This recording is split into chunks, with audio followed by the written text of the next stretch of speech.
Chapter 989. The big wedding. The long-awaited day had finally arrived. The island, bathed in the ethereal glow of 3 dazzling moons, exuded an enchanting aura.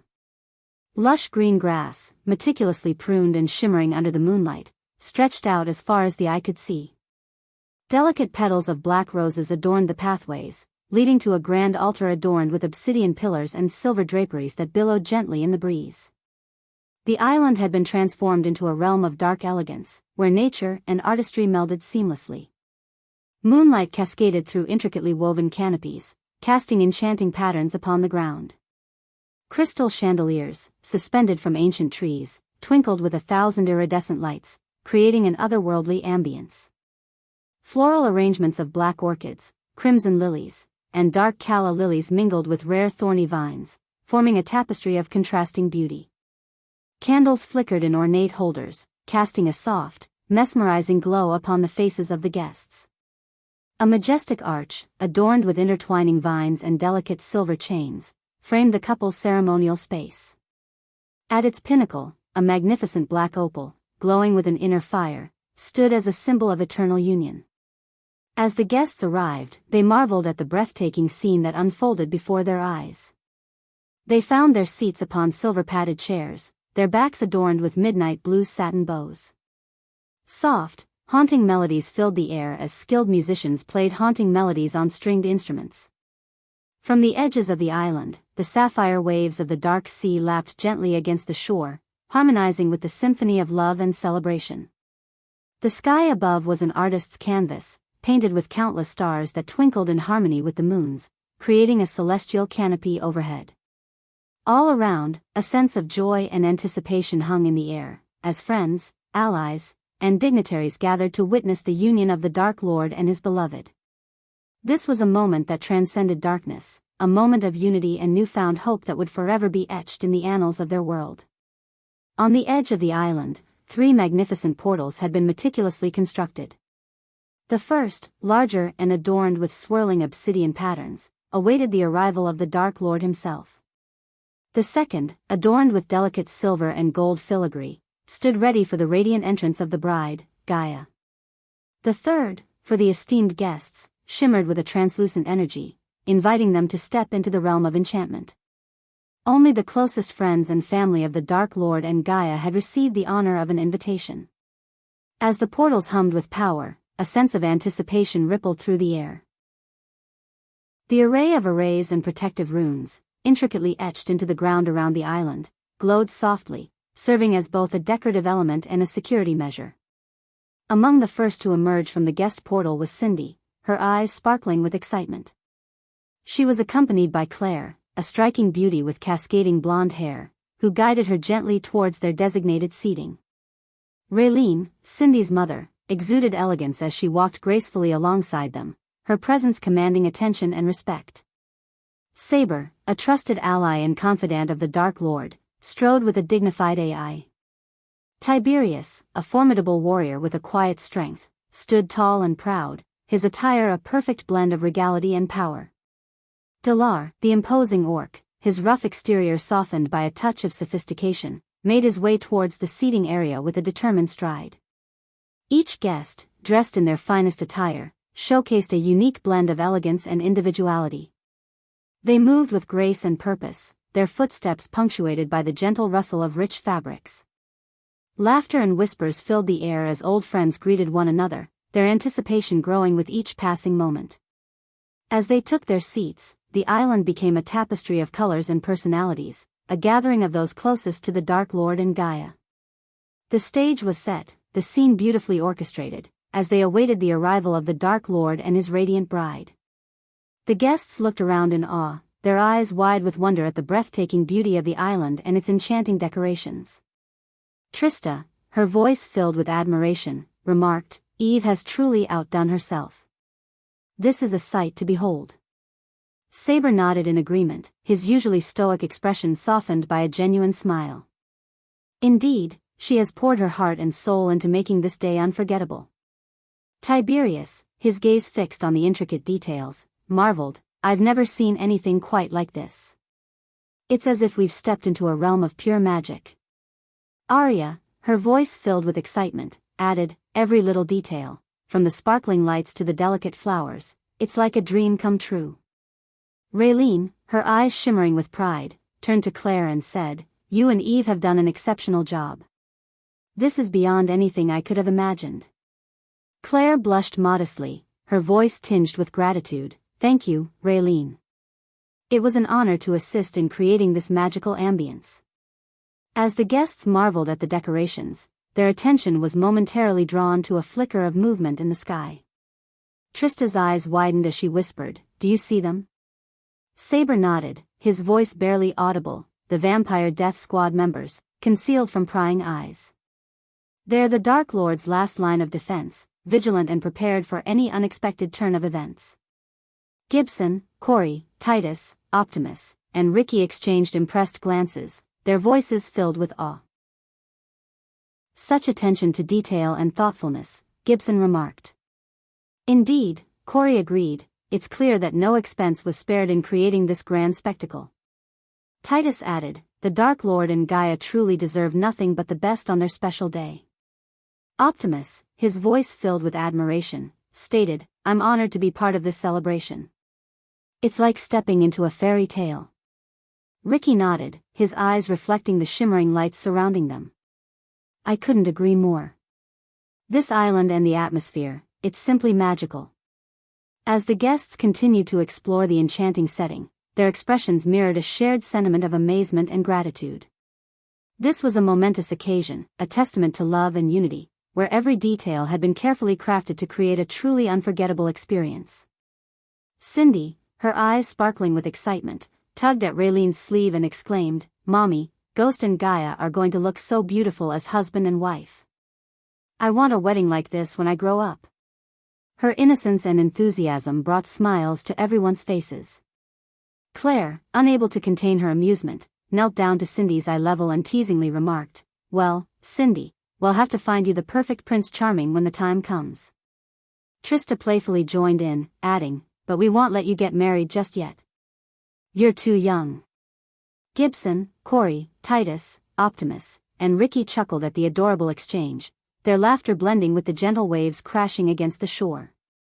Gibson ruffled Cindy's hair affectionately, saying, you have plenty of time, little one. Enjoy being a child for now. Cindy pouted playfully, crossing her arms and retorting, but it's so pretty. I want a big wedding with flowers and lights just like Ghost and Gaia's. Her determination and enthusiasm brought warmth to their hearts. Raylene, her voice filled with love and amusement, hugged Cindy tightly. One day, sweetheart, you'll have the wedding of your dreams. But for now, let's enjoy this beautiful celebration and make wonderful memories together. As the guests laughed and shared in the joyful banter, the innocence of Cindy's wishes reminded them of the preciousness of youth and the magic of love. They cherished this moment, knowing that it would be a memory to hold dear for years to come. When the anticipation reached its peak, the atmosphere crackled with excitement.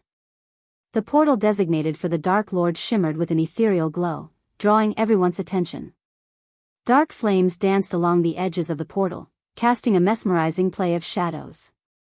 And then, with an air of regal grace, the Dark Lord stepped through the portal, accompanied by the ever-loyal Elidor. Gasps of astonishment escaped from the lips of the guests as they laid eyes upon their enigmatic leader. Dressed in a tuxedo that perfectly blended the elegance of the modern world with the medieval flair of their realm, the Dark Lord was a vision of dashing allure. The ensemble consisted of a tailored black coat with intricate silver embroidery along the edges, highlighting his commanding presence. The coat cascaded down to his knees, accentuating his lean physique and regal stature.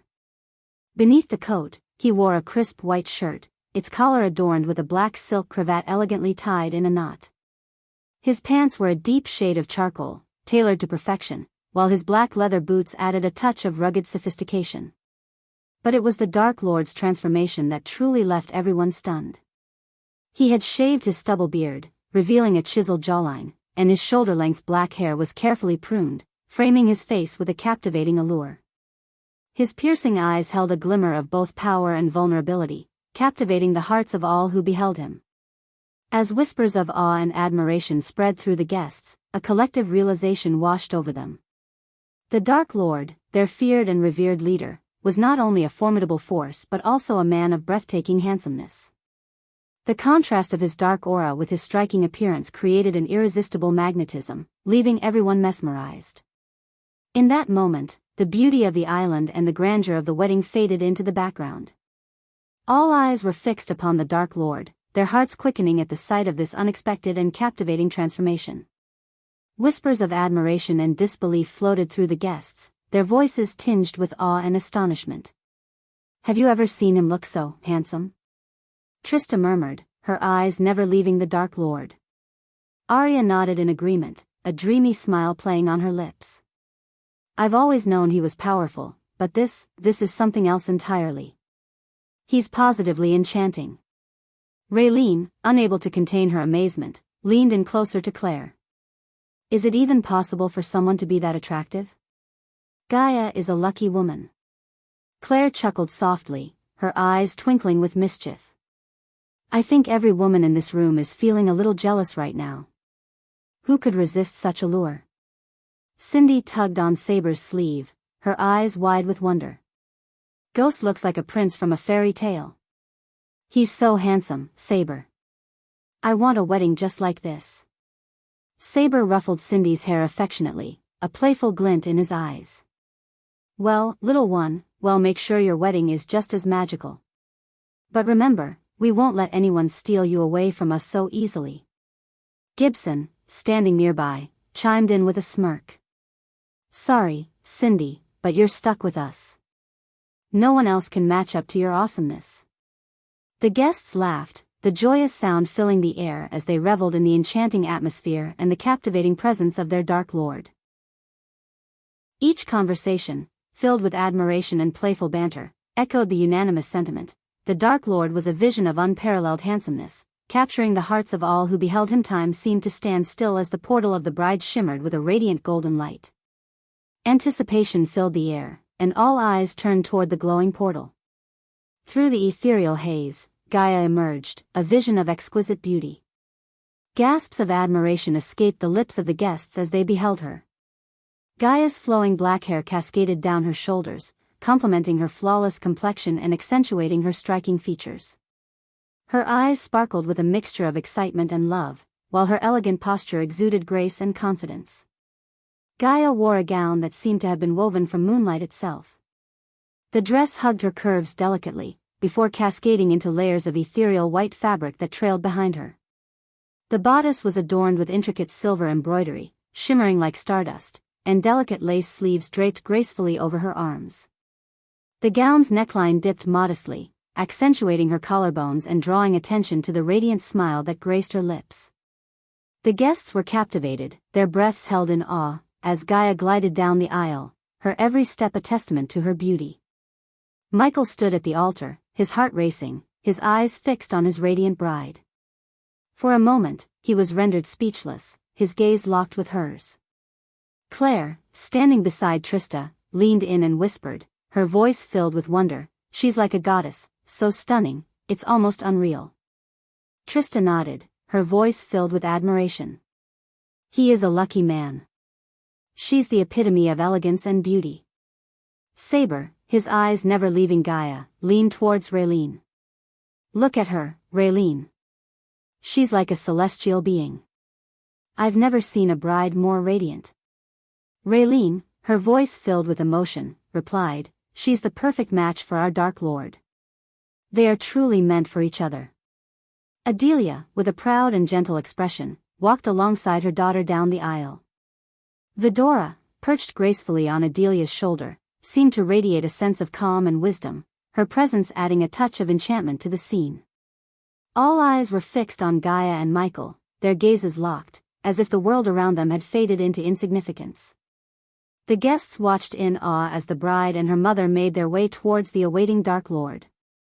Gaia's every step exuded grace and elegance, her eyes sparkling with anticipation and happiness. The soft rustle of her wedding dress seemed to harmonize with the gentle breeze, lending an ethereal quality to her movement. Adelia, her face beaming with motherly pride, guided Gaia with a gentle touch, offering both support and love. Michael stood at the altar, his eyes never leaving his bride. A sense of wonder and admiration filled his gaze as he took in the vision before him. In that moment, it was as if time stood still, and the world existed solely for their union. The guests observed this tender exchange, their hearts swelling with joy for the couple. Whispers of awe and appreciation rippled through the crowd, as they witnessed the profound connection between Gaia and Michael. Claire, her voice filled with emotion, turned to Arya beside her. "Look at them, Arya. They are meant to be together. Such love and devotion." Arya nodded, her eyes misty with tears of happiness. "Yes, Claire. It's as if they were destined to find each other. They look absolutely mesmerized by one another." The atmosphere was charged with a mixture of anticipation, love, and enchantment. As Gaia drew closer to Michael, the air seemed to shimmer with the palpable energy of their union. It was a moment of profound beauty and significance, one that would forever be etched in the memories of all who bore witness to their love. Chapter 990. Husband and wife. Ellider, resplendent in his ceremonial attire, stepped onto the altar, his presence commanding attention. He took his position, ready to officiate the union of Gaia and Michael, a smile of warmth and genuine happiness adorning his face. Gaia's eyes never left Michael, her heart swelling with a mixture of awe and love. In her eyes, he was the epitome of strength, grace, and regal charm. She marveled at how handsomely he wore his tuxedo, the subtle hints of medieval flair adding a touch of mystique to his already captivating presence. As she stood before him, Gaia couldn't help but feel overwhelmed by the beauty of the moment. The island, adorned with exquisite decorations, seemed to come alive with vibrant colors and delicate details, creating a picturesque backdrop for their union. The soft glow of the three moons cast a magical radiance over the scene, enhancing its ethereal quality. In Gaia's eyes, Michael was not just a dark lord, he was her beloved, her partner, and the man who had captured her heart. She had never imagined meeting someone like him, someone who saw beyond her titles and embraced her for who she truly was. His love and devotion made her feel cherished and valued, like a queen in his presence. As she stood beside him on this momentous day, Gaia felt an overwhelming sense of fulfillment and contentment. This was the happiest moment of her entire life, a culmination of their journey and the beginning of a new chapter filled with love, adventure, and shared destiny. As Ellider began the ceremony, Gaia's gaze remained locked with Michael's. Their eyes spoke volumes, expressing a depth of connection and understanding that surpassed words. In that moment, surrounded by loved ones and embraced by the enchanting ambience, Gaia knew that she had found her true happiness. She was ready to embark on this extraordinary journey with Michael, hand in hand, for all eternity. Ellider stood before the couple, his voice carrying a soothing warmth as he began to speak, his words laced with wisdom and sincerity. "Dark Lord, Gaia, today we gather to celebrate the union of two souls, bound together in love and commitment. Marriage is not just a union of hearts but a promise to journey through life hand in hand, facing both joys and challenges together." He paused, allowing his words to sink in, and continued, "In the grand tapestry of life, it is not only during the happiest times that the bond of marriage grows stronger. It is in the face of adversity, the storms that test our resolve, that we discover the true strength of our connection. It is during these moments that the foundation of trust, respect, and unwavering support is forged." Ellider's voice resonated with a sense of reverence as he continued, "Marriage is a sacred commitment, a sanctuary of love and understanding where two souls find solace in one another's embrace. It is a partnership that calls upon you, Dark Lord, and you, Gaia, to stand as pillars of strength for one another. To lift each other up in times of doubt, to provide solace in moments of sorrow, and to celebrate each other's triumphs." He turned his gaze towards Michael and said, "Dark Lord, as you stand here today, know that the strength of your character, the depth of your love, and the unwavering devotion you offer to Gaia will guide her through life's uncertainties. It is through your actions and your unwavering support that you shall inspire her to be her best self, to flourish and thrive." Ellider's eyes shifted to Gaia, a gentle smile gracing his lips. "And Gaia, as you stand by the side of the Dark Lord, know that your love, compassion, and unwavering loyalty will serve as a beacon of light in his darkest moments. Your presence shall bring him comfort, and your understanding shall be his refuge." He turned his attention back to the couple before him, his voice filled with heartfelt sincerity. May your journey together be blessed with unwavering love, unbreakable bonds, and a shared destiny that transcends time. Cherish one another, uplift one another, and never forget that the strength of your love will carry you through life's greatest challenges. As Elodor's words hung in the air, the atmosphere was filled with a profound sense of unity and purpose. The couple exchanged a glance, their eyes reflecting the depth of their commitment and the promises they held within their hearts. In that moment, they knew that their love was not merely a fleeting flame but a blazing fire that would guide them through every step of their shared path. Elodor, recognizing the couple's preference for brevity, smiled warmly and nodded. In the spirit of your wishes, let us proceed without lengthy speeches. Dark Lord, Gaia, please share your heartfelt sentiments. Michael took a step forward, his eyes fixed on Gaia with unwavering adoration. With a voice filled with conviction, he spoke, I stand here today, surrounded by the love and support of those who have joined us in this celebration. But there is one truth I want to share. In this vast world, if a man claims to have fallen in love with a woman, he would never have the capacity to fall in love with another. If he does, then he never truly fell in love with the first. His words carried a sense of absolute devotion, a testament to the depth of his love for Gaia. The guests listened intently, captivated by the sincerity and conviction in his voice. Gaia, her eyes shimmering with unshed tears, stepped forward to speak. Her voice trembled with emotion as she addressed the gathered crowd. I am not one for grand speeches, but I stand here today, in the presence of all the people who hold a special place in our hearts, to say a heartfelt thank you. Her gaze met Michael's, and she continued, her voice filled with love and gratitude. Thank you, for seeing me for who I truly am, for accepting and embracing every part of me. You have shown me a love so pure and unconditional, it has transformed my world. Today, as we embark on this journey together, I promise to stand by your side, to cherish and nurture the love we share. The guests applauded, touched by the sincerity of Michael and Gaia's words. Their love, expressed in its simplest form, resonated deeply within the hearts of all who witnessed the exchange. Elodor, his eyes gleaming with joy, concluded the moment with a smile. May your love continue to grow, nourished by the bond you share and the unbreakable commitment you have made to one another. Today, we celebrate your union and the beginning of a beautiful chapter in your lives.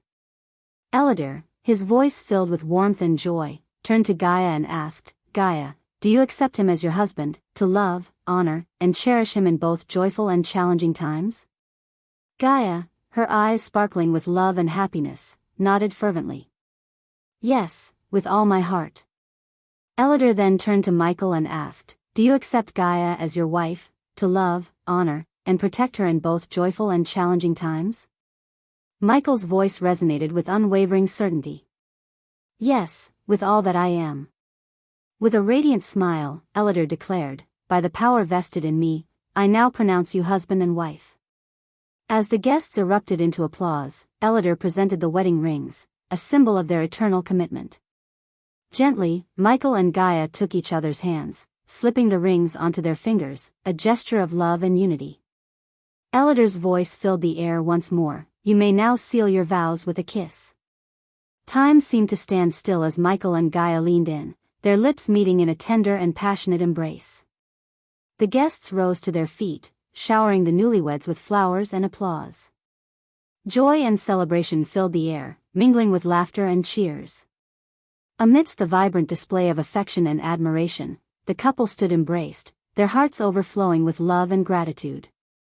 The moment marked the beginning of their shared journey, a union blessed by the love of those who surrounded them.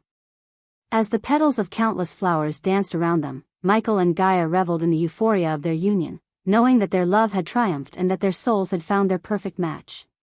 They were now husband and wife, ready to face the future hand in hand, with the unwavering support of their loved ones by their side. The celebration continued in full swing as the enchanting melodies played by Ricky, Daniel, and the talented vampires filled the air. The infectious rhythm beckoned the guests to the dance floor, where laughter and joy echoed through every step.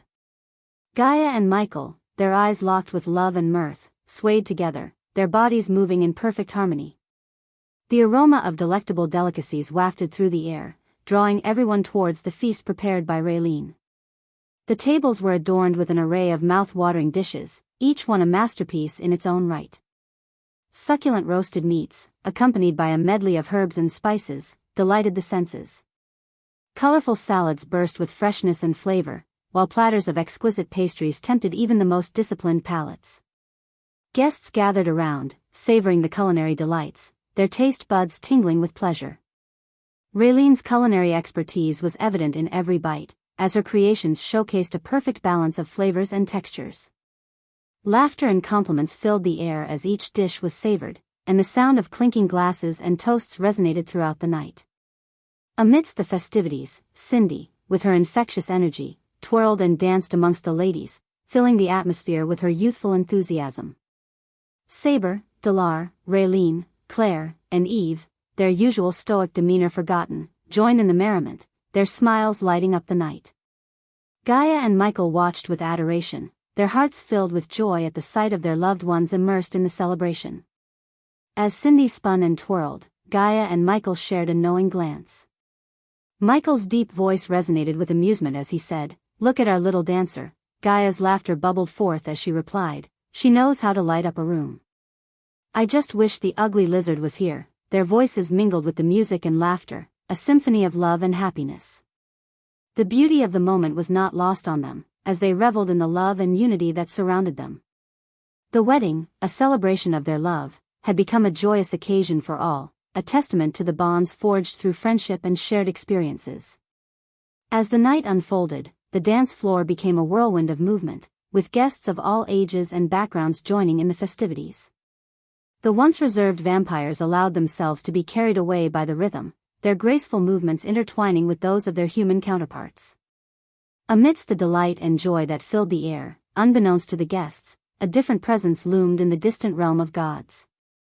The god of war, a powerful and enigmatic deity, had taken notice of the momentous occasion taking place on the small island.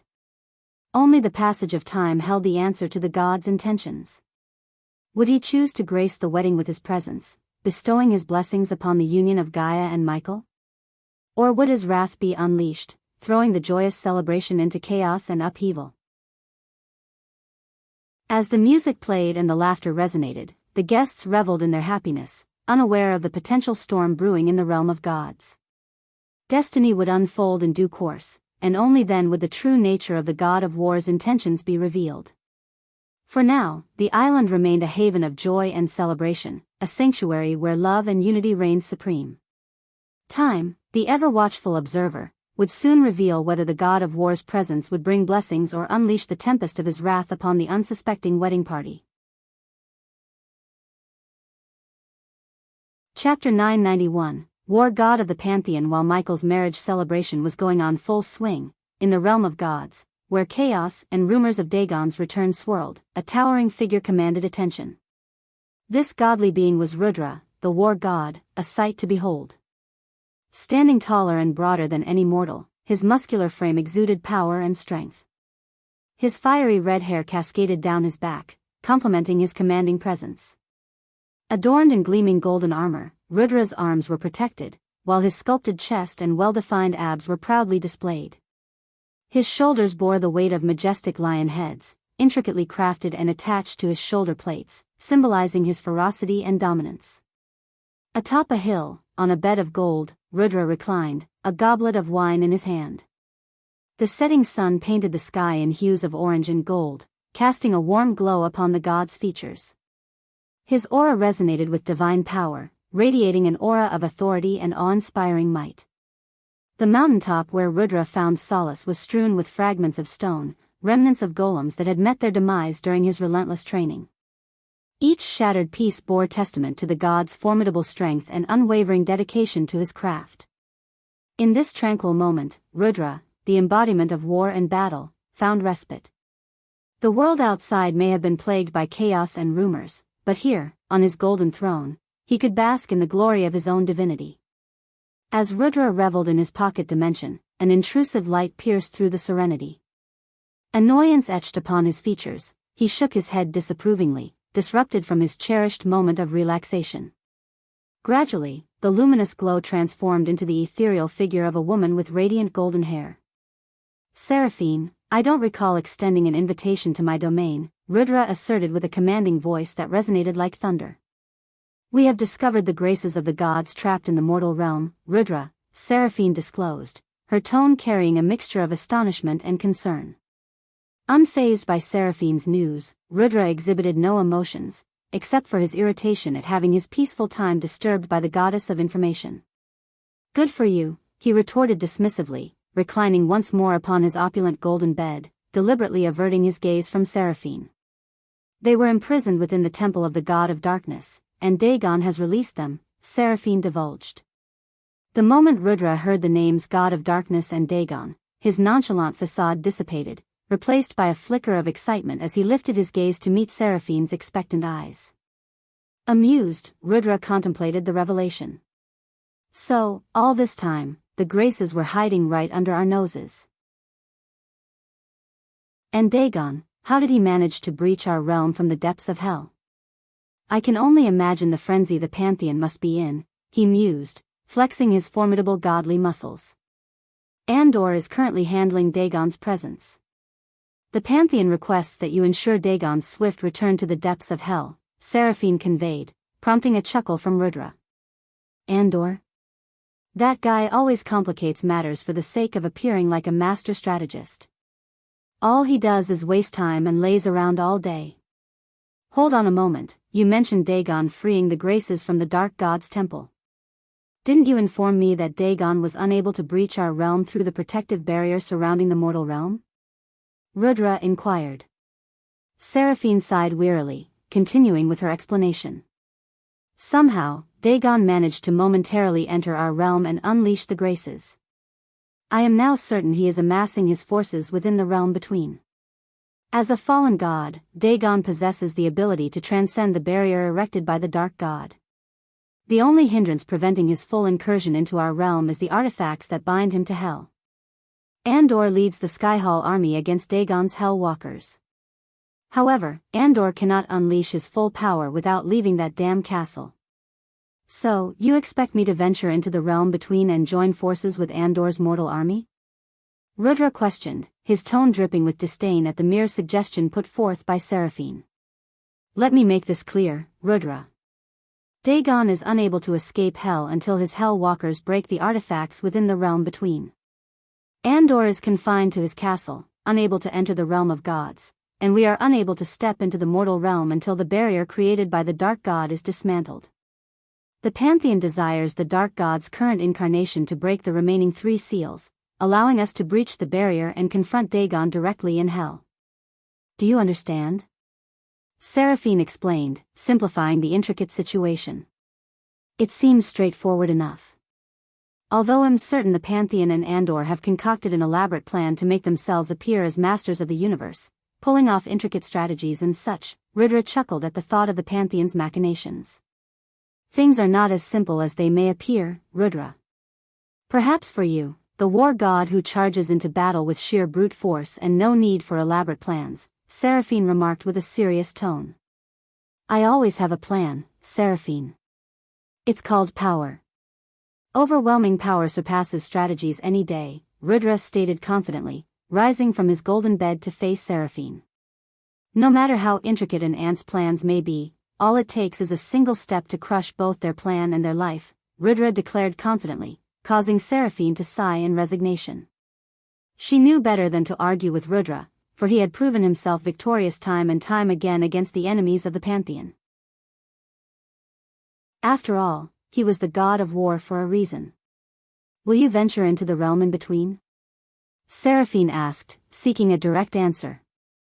However, instead of responding immediately, Rudra lifted his wine glass, savoring a slow sip before continuing. Fighting the Hell Walkers would serve no purpose. A war cannot be won by winning a solitary battle. Victory in this war with Dagon will only be achieved when his head lies severed on the ground. To defeat him, we must confront him at his weakest point, Rudra explained, his eyes gleaming with excitement. Seraphine couldn't help but grin inwardly, recognizing the fervor that always consumed Rudra. While he may not possess the strategic prowess of Andor, when it came to winning wars, there was no god more adept than the god of war himself. What do you propose, Rudra? As I've said, I dislike convoluted plans. My strategy is simple. I shall send a fraction of my divine essence into the mortal realm, locating the 3 seal bearers and allowing the current incarnation of the dark god to eliminate them. This will grant us access to hell, where we can confront Dagon directly before he sets foot in our realm. Rudra outlined his plan, noting the alignment with Andor's own strategy. Normally, Seraphine would never involve Rudra and Andor in the same endeavor, for their mutual animosity ran deep. However, time was of the essence, and the Pantheon needed Rudra's formidable presence. What about the Dark God? What do you intend to do with him? Seraphine inquired, her curiosity piqued. She knew that 5,000 years ago, Rudra had harbored a burning desire to confront the god of darkness. However, the dark god had reset the universe and erected a formidable barrier between the mortal realm and the realm of gods, effectively preventing a clash between them. Rudra had been denied the opportunity to engage in battle with his ancient adversary. But now, with Rudra's power to send a sliver of his grace through the weakened barrier following the demise of several seal bearers, the long-awaited clash between the god of darkness and the god of war seemed feasible. What is he up to in the mortal realm? Rudra inquired, withholding his own plan involving the god of darkness for the time being. He is getting married, Seraphine revealed, causing Rudra to click his tongue in response. Then I shall wait. I am not an asshole and have no desire to disrupt a wedding. Let him embark on this new chapter of his life without interference, Rudra declared, devoid of any ill intentions towards the god of darkness.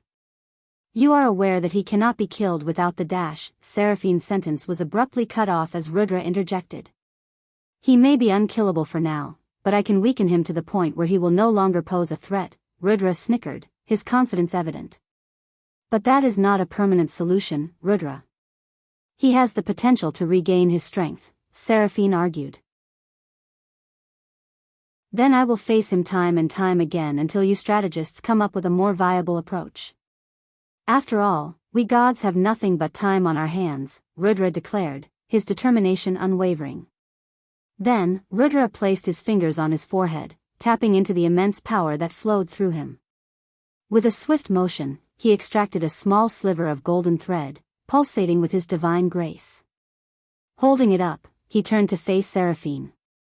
This tiny fragment of my grace will accomplish more than Andor's complicated plans ever could, Rudra proclaimed confidently. With a flick of his wrist, he released the sliver of grace, watching as it disappeared into the vast expanse of the golden sky, making its way toward the mortal realm. Seraphine raised an eyebrow, her curiosity piqued. But Rudra, your grace requires a mortal vessel in the mortal realm. How do you plan to accomplish that? Rudra grinned mischievously, his eyes gleaming with unspoken knowledge. Fear not, Seraphine. I still have devoted worshippers in the mortal realm who would gladly offer their physical bodies for the manifestation of my grace. They shall be the vessels through which my power will flow. Seraphine nodded, realizing the extent of Rudra's connection to his followers. She understood that their unwavering devotion would provide the conduits necessary for his divine grace to manifest in the mortal realm. In the vast tapestry of the divine realm, each god was a protagonist in their own story, with their own trials, triumphs, and quests. The god of darkness, the god of war, the god of time and space, and the fallen god Dagon all played their roles, guided by the invisible hand of fate. Their choices, desires, and motivations wove together, bringing them into conflict and forging alliances that remained hidden from the rest of the realm of gods. Among them, it was the god of darkness who found common ground with Dagon, the fallen god. Together, they formed an unexpected alliance that threatened the delicate balance of power. The true motives of Dagon's rebellion and the intricate relationship between the god of darkness and Dagon remained concealed, awaiting a time when the threads of fate would be pulled, unraveling the mysteries of their intertwined stories. As the sliver of grace continued its journey, Rudra and Seraphine stood in the realm of gods, contemplating the imminent events that would unfold. The fate of both realms hung in the balance, and Rudra's bold plan would set into motion a series of events that could change the course of their existence. Chapter 992, war god crashes the wedding. As the wedding celebration of Michael and Gaia reached its peak, the atmosphere was filled with joy, laughter, and the infectious rhythm of music. The guests danced and reveled in the happiness of the occasion, their hearts light and carefree. Amidst the merriment, Michael, the groom, glanced up at the night sky and noticed a sudden glimmer of light. It caught his attention, and an uneasy feeling settled in the pit of his stomach. Sensing something amiss, he discreetly activated the earpiece hidden beneath his neatly tailored suit. "Spider, I've spotted a strange light in the sky. Check it out discreetly and report back," Michael whispered urgently, ensuring that Gaia remained unaware of his concerns. Before the vampire death squad could acknowledge his command, the glimmer of light in the sky rapidly intensified, closing the distance with astonishing speed. Gasps of surprise escaped from the guests' lips as the light descended upon the island, illuminating the surroundings with an otherworldly brilliance. The arrival of this unexpected visitor left everyone in a state of shock, their festivities momentarily forgotten. Wide-eyed and speechless, they watched as the radiant figure emerged from the light, its ethereal presence captivating their attention. The air crackled with a sense of anticipation, as if the world itself held its breath in awe of this extraordinary arrival. However, the true nature and purpose of this enigmatic visitor remained a mystery, shrouded in uncertainty. The scene was frozen in time, with whispers of speculation and trepidation circulating through the crowd. The joyous celebration now stood at a crossroads, its path veering into the realm of the unknown. As the golden light dissipated, revealing the figure within, a hushed silence fell over the crowd. The guests' eyes widened in astonishment as they beheld the sight before them, an orc unlike any they had ever encountered.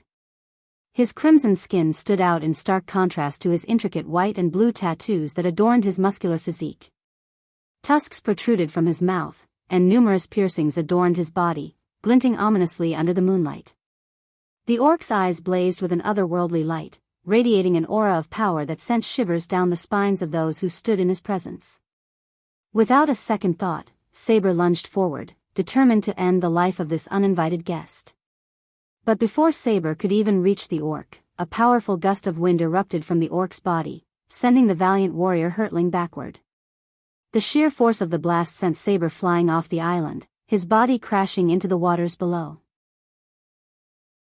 The destructive wind tore through the surroundings, obliterating everything in its path, causing chaos and throwing the remaining guests off balance.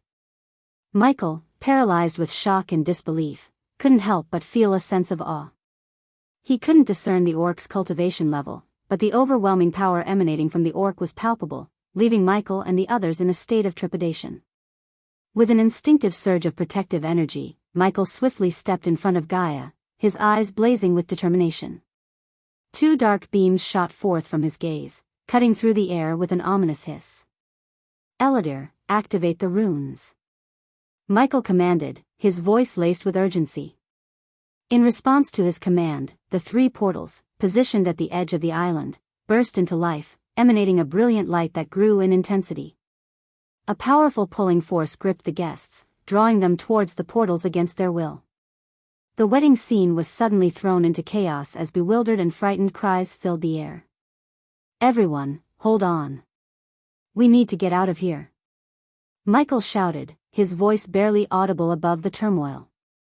Shock and disbelief etched across the faces of the guests as they found themselves helpless, unable to resist the overwhelming power radiating from the enigmatic orc. The once jubilant atmosphere had been replaced with a sense of vulnerability and fear. In the midst of the pandemonium, Michael shielded Gaia, his beloved wife, with his own body, sheltering her from harm. His focus never wavered as he directed his dark beams toward the menacing orc, determined to confront this formidable foe head-on. The once joyous wedding scene was abruptly thrown into chaos as the power radiating from the orc engulfed the island. Gasps of astonishment filled the air as guests stumbled backward, their faces etched with shock and disbelief. "What the hell is happening?" Trista exclaimed, her voice trembling with fear. Tiberius, wide-eyed and bewildered, looked around in disbelief. "Who is this? Why can't I move?" Arya, her hands shaking, whispered in disbelief, "This power, it's overwhelming. We're completely powerless." Claire, her voice quivering, managed to utter, take Cindy and run to the portal." Gibson tightened his grip on Cindy's hand, his voice filled with urgency. "Stay close, Cindy. We need to find safety." Corey, his expression a mix of awe and fear, muttered, "This power, it's beyond anything I've ever witnessed." Optimus, his usually calm demeanor shattered, exclaimed, "No ordinary foe. Who is this orc?" The guests, overwhelmed by the immense power radiating from the orc, looked to Michael with a mixture of hope and desperation, realizing that their only chance lay in the strength and determination of the bride and groom. The fate of the wedding celebration hung precariously in the balance as the battle between light and darkness loomed ominously overhead. The once serene wedding scene transformed into a chaotic spectacle as the power radiating from the orc overwhelmed the island. The orc's imposing presence left everyone stunned and paralyzed with fear. The very atmosphere crackled with an otherworldly energy, causing hair to stand on end and sending shivers down the spines of those present. The orc's red-skinned visage, adorned with intricate tattoos and piercings, exuded an aura of dominance and malevolence. His glowing eyes bore into the crowd, relishing the fear that danced across their faces. Michael, shielding Gaia with his body, unleashed his dark beams upon the orc, hoping to subdue the intruder. The beams of darkness struck the orc's head, but to the shock of everyone, nothing happened. The orc remained unfazed, a smug smirk etched upon his lips, defying the powerful onslaught with disdain. Gaia, realizing the urgency of the situation, summoned her celestial bow and a quiver of ethereal arrows materialized by her side. Determination replaced the fear in her eyes as she stepped forward, ready to confront the menacing intruder. The bride, radiating a blend of grace and strength, prepared herself for the battle that now threatened to overshadow her wedding day. Amidst the chaos, guests stumbled and scrambled for cover, their movements hindered by the overpowering presence of the orc.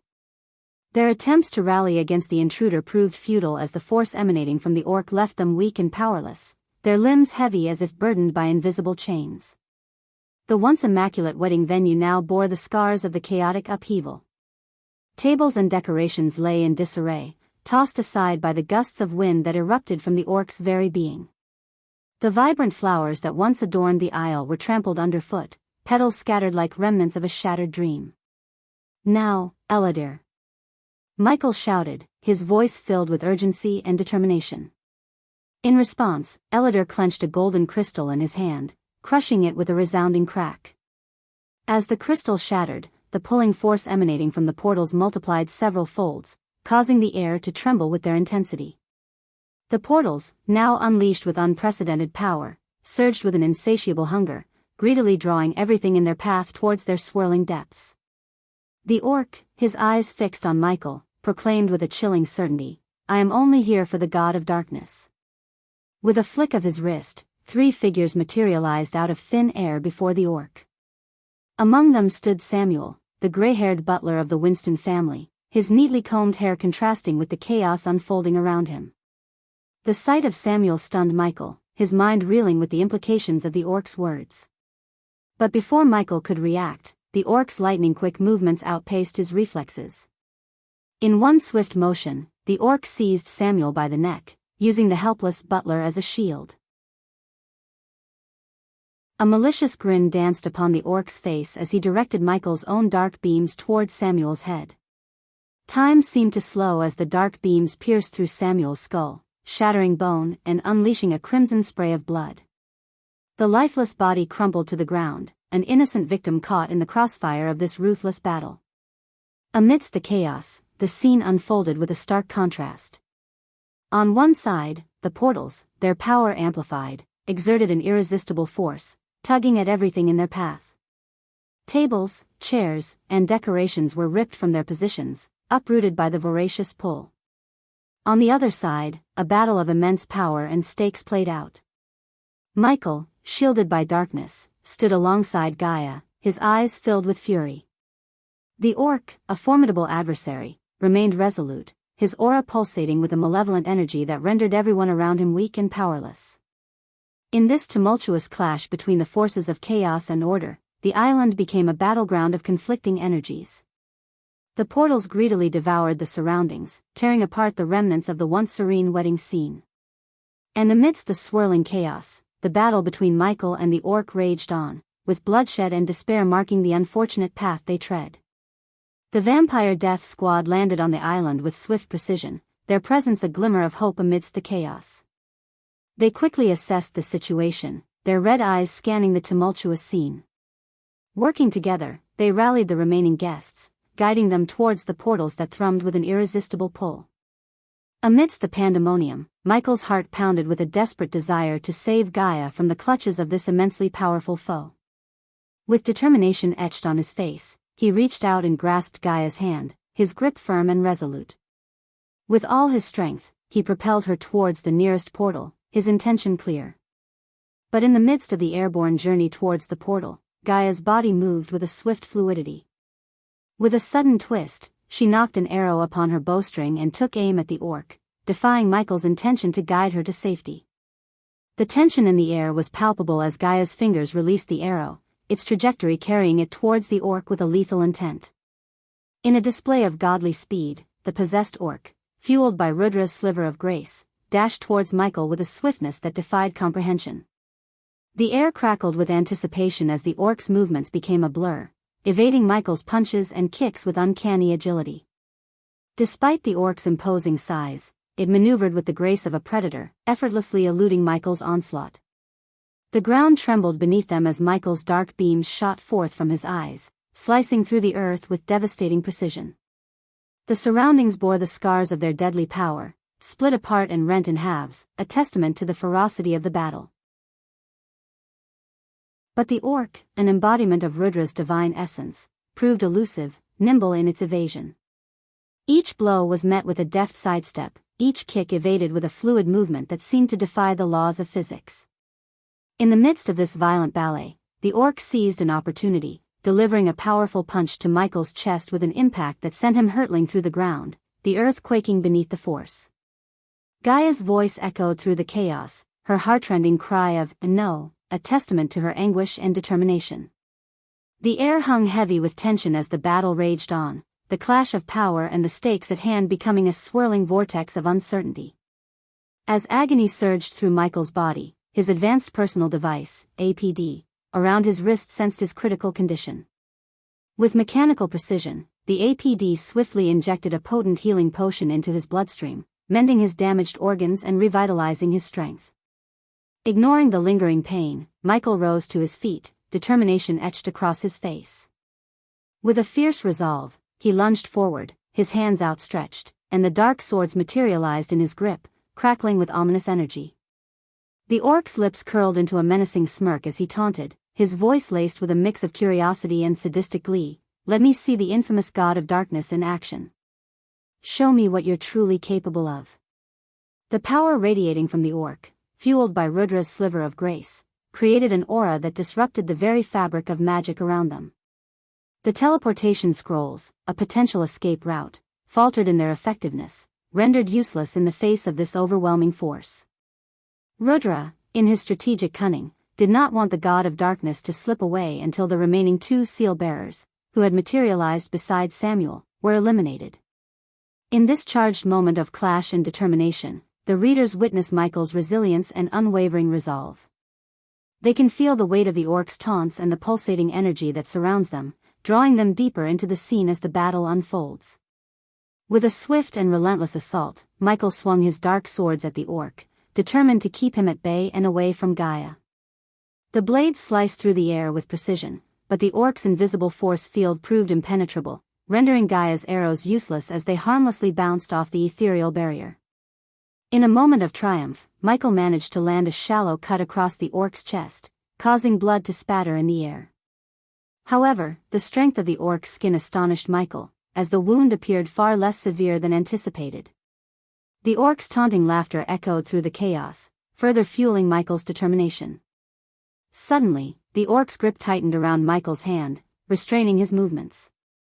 With his other hand outstretched, the orc reached for one of the remaining seal-bearers, a frail old man cloaked in dark brown fabric.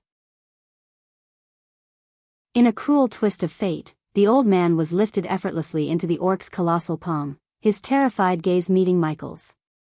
As the orc's power overpowered Michael's resistance, he helplessly watched as his own hand, guided by the orc's malevolent will, slashed across the seal-bearer's head.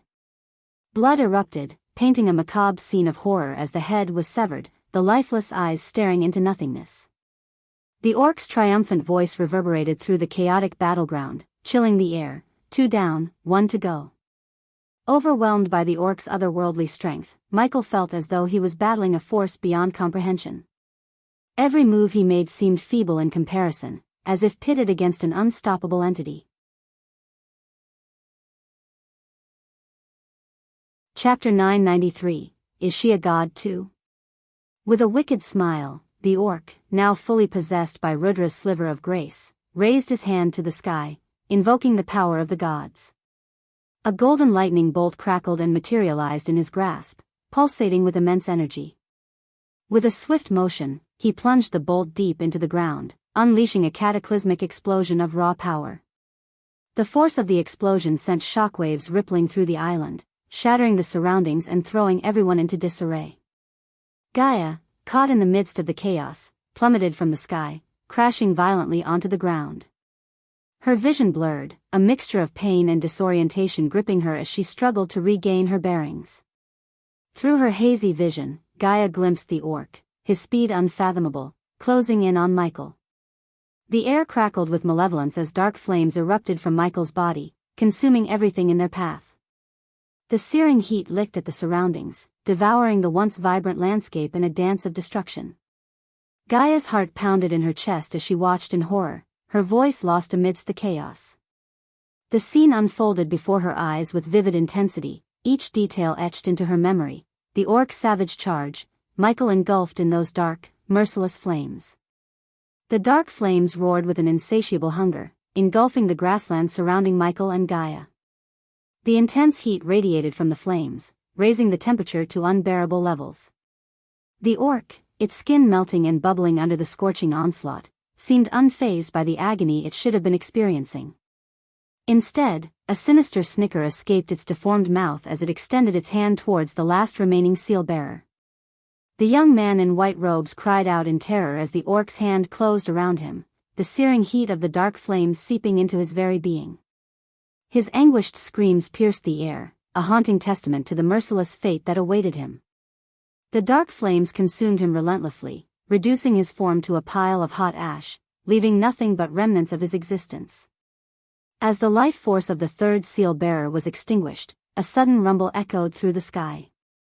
For a fleeting moment, a crack tore open the sky, a glimpse into a realm beyond mortal comprehension. The crack shimmered with an otherworldly light, hinting at the immense power and consequence tied to the seal-bearer's demise. However, as quickly as it appeared, the crack closed, leaving behind only a sense of foreboding and uncertainty.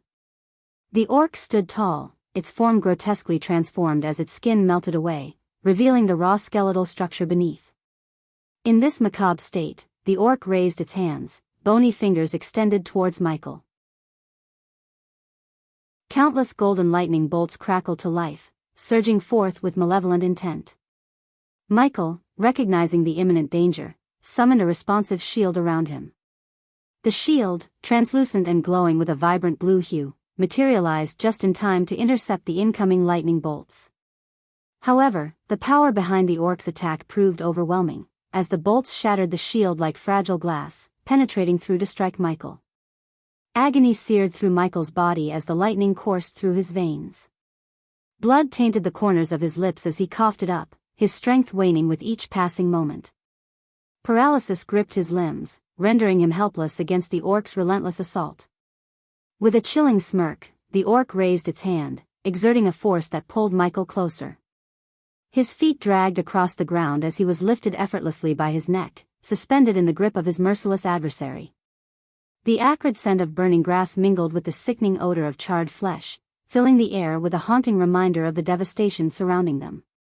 The metallic tang of blood lingered, a testament to the violence that had unfolded on the island. As the orc's skin continued to melt away, revealing the gruesome sight of its skull, a grim and horrifying visage emerged. Its eye sockets held an otherworldly glow, and the lack of flesh on its face heightened the eeriness of its presence. Disappointment laced the orc's voice as it shook its skull-like head. Not impressed, it uttered, its voice laden with mockery. The grip around Michael's neck tightened, constricting his airway and leaving him gasping for precious breaths. Summoning his remaining strength, Michael called upon his dark swords. One of the swords began to levitate toward his outstretched arm, a last-ditch effort to regain control of the situation. However, the orc, swift and cunning, swatted the sword aside, redirecting its trajectory towards Gaia. The hilt of the sword struck Gaia with a resounding thud, knocking her unconscious before she could even rise to her feet. Panic and concern flashed in Michael's eyes as he gasped for air, his voice strained. "Who are you?" he managed to rasp, his words carrying a mixture of defiance and desperation. As Michael's thoughts raced, he knew that the time had come to initiate Plan D, the contingency he had devised for facing an adversary of insurmountable power. Just as the weight of the situation began to settle upon him, the sky above them rumbled with a newfound intensity, as if in response to his desperate plea. Amidst the stormy clouds, a golden light broke through the darkness, illuminating the scene with an ethereal glow. To their astonishment, the once turbulent sea surrounding the island turned eerily calm, contrasting the tumultuous skies above. With a thunderous boom, the golden light descended from the heavens, its brilliance fading gradually to reveal the figure of Nithroel, the Empress of Aur. Her golden locks billowed around her like a halo, and she stood adorned in intricately crafted golden armor that covered her from neck to toe. Every movement exuded an aura of divine power and grace, marking her as an otherworldly goddess. Soon, a golden bow materialized in her hand, emanating a radiant energy that seemed to pulse with ancient enchantments. As she pulled back the string, an arrow adorned with intricate runes materialized, poised to be released at her command. The mere sight of her presence instilled a sense of awe and reverence, for she embodied a force that transcended mortal comprehension. Nithroel's voice resonated with a commanding authority that seemed to shake the very foundations of the island. "Let him go, Rudra. Your fight lies somewhere else," she declared, her words echoing through the air and reaching every corner of the island. The power behind her voice carried a weight that commanded attention and respect. As her words hung in the air, a golden aura enveloped Nithroel, radiating from her being like a shield of divine energy. The orc, possessed by Rudra's sliver of grace, stared at her with a sliver of surprise emerging in his glowing eyes.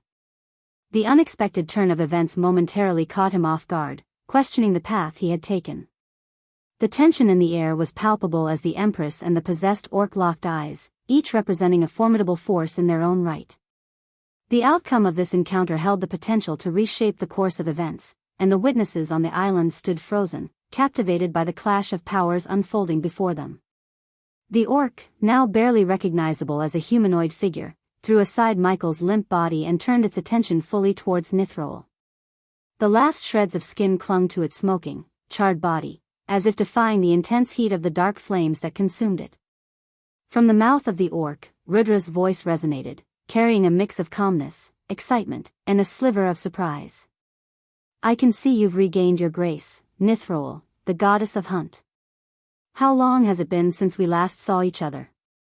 The words flowed from Rudra with a calculated ease, as if he relished the encounter, savoring the chance to face his former ally. Nithroel responded to the orc, now possessed by Rudra, with a cold and stern tone. "Leave this realm, Rudra.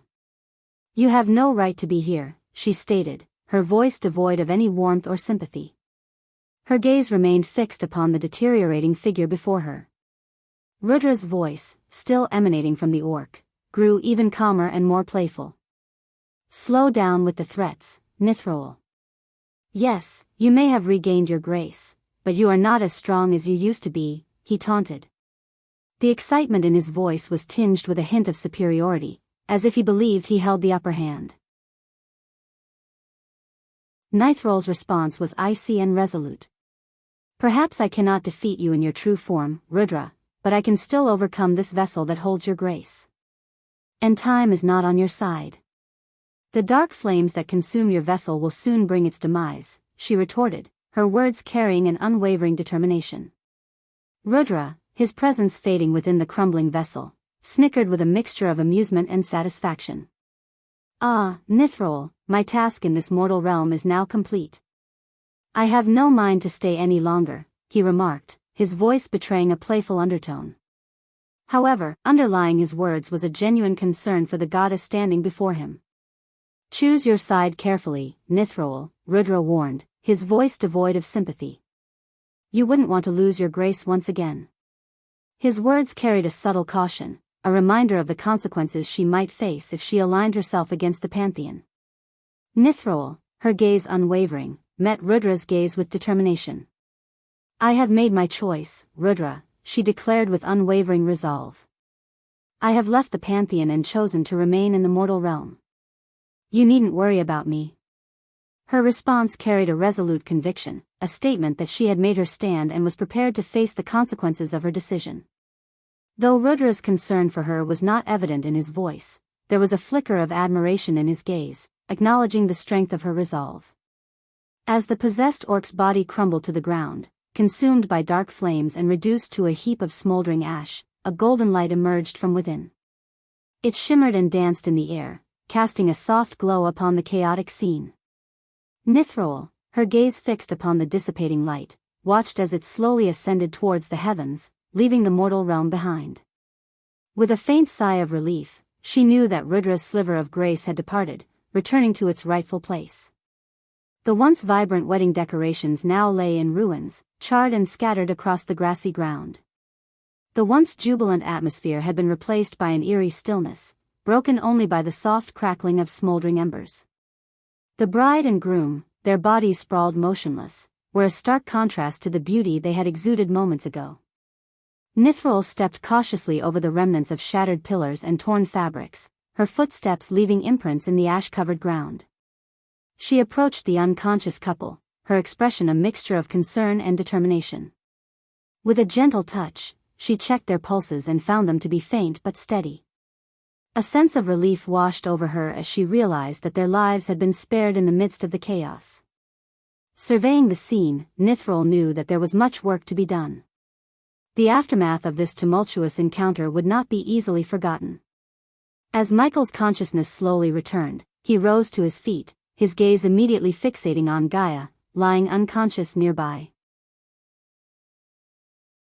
With a mix of relief and concern etched on his face, he quickly made his way to her side, gently cradling her in his arms. Nithrol watched this intimate moment, understanding the depth of their connection and the strength it brought them.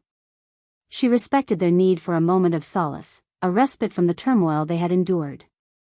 But she also knew that there were questions to be answered, decisions to be made. As Michael's eyes met Nithrol's, she could see the weight of the recent events reflected in his gaze. The god of darkness, his presence formidable, acknowledged her with a nod, a silent recognition of the necessity to speak. Nithrol's voice, calm yet resolute, broke the silence. "We have much to discuss," she declared, her tone carrying a weight of urgency and purpose.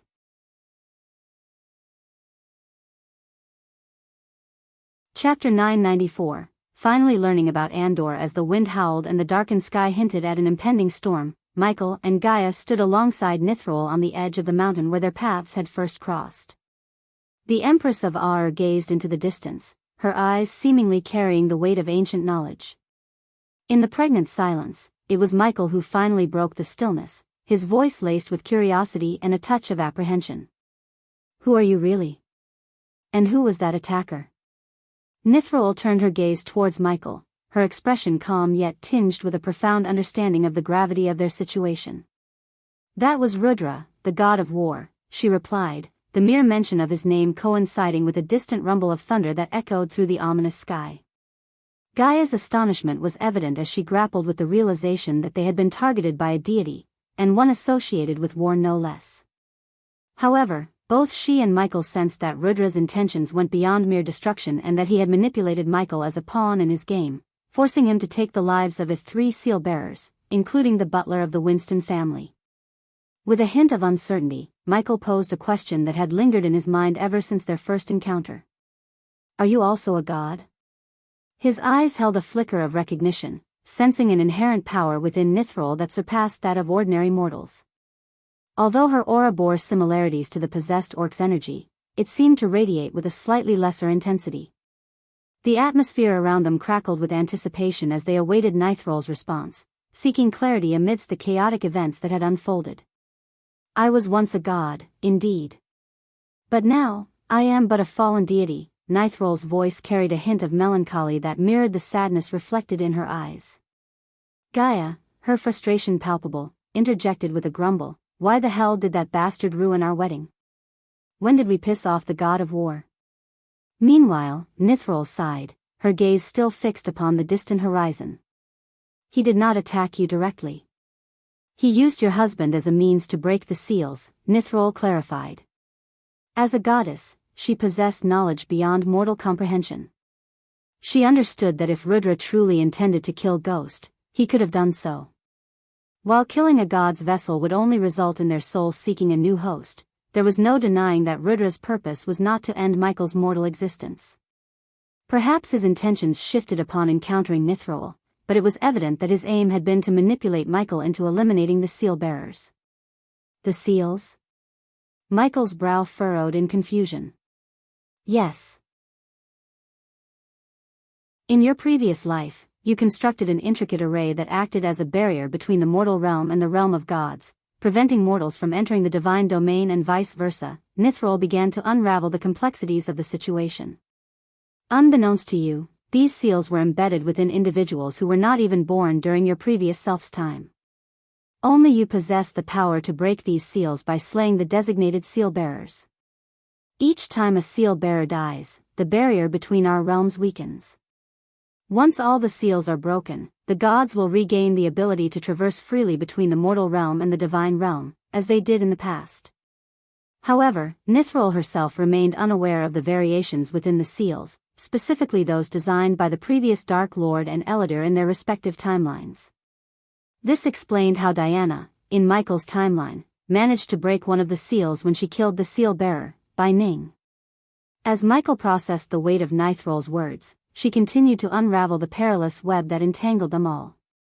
The Pantheon has initiated their movements against Dagon, and now you find yourself caught in the crossfire of their war, Nithrol stated, her voice laced with concern. What you encountered was merely a sliver of Rudra's grace, a mere 1% of his full power.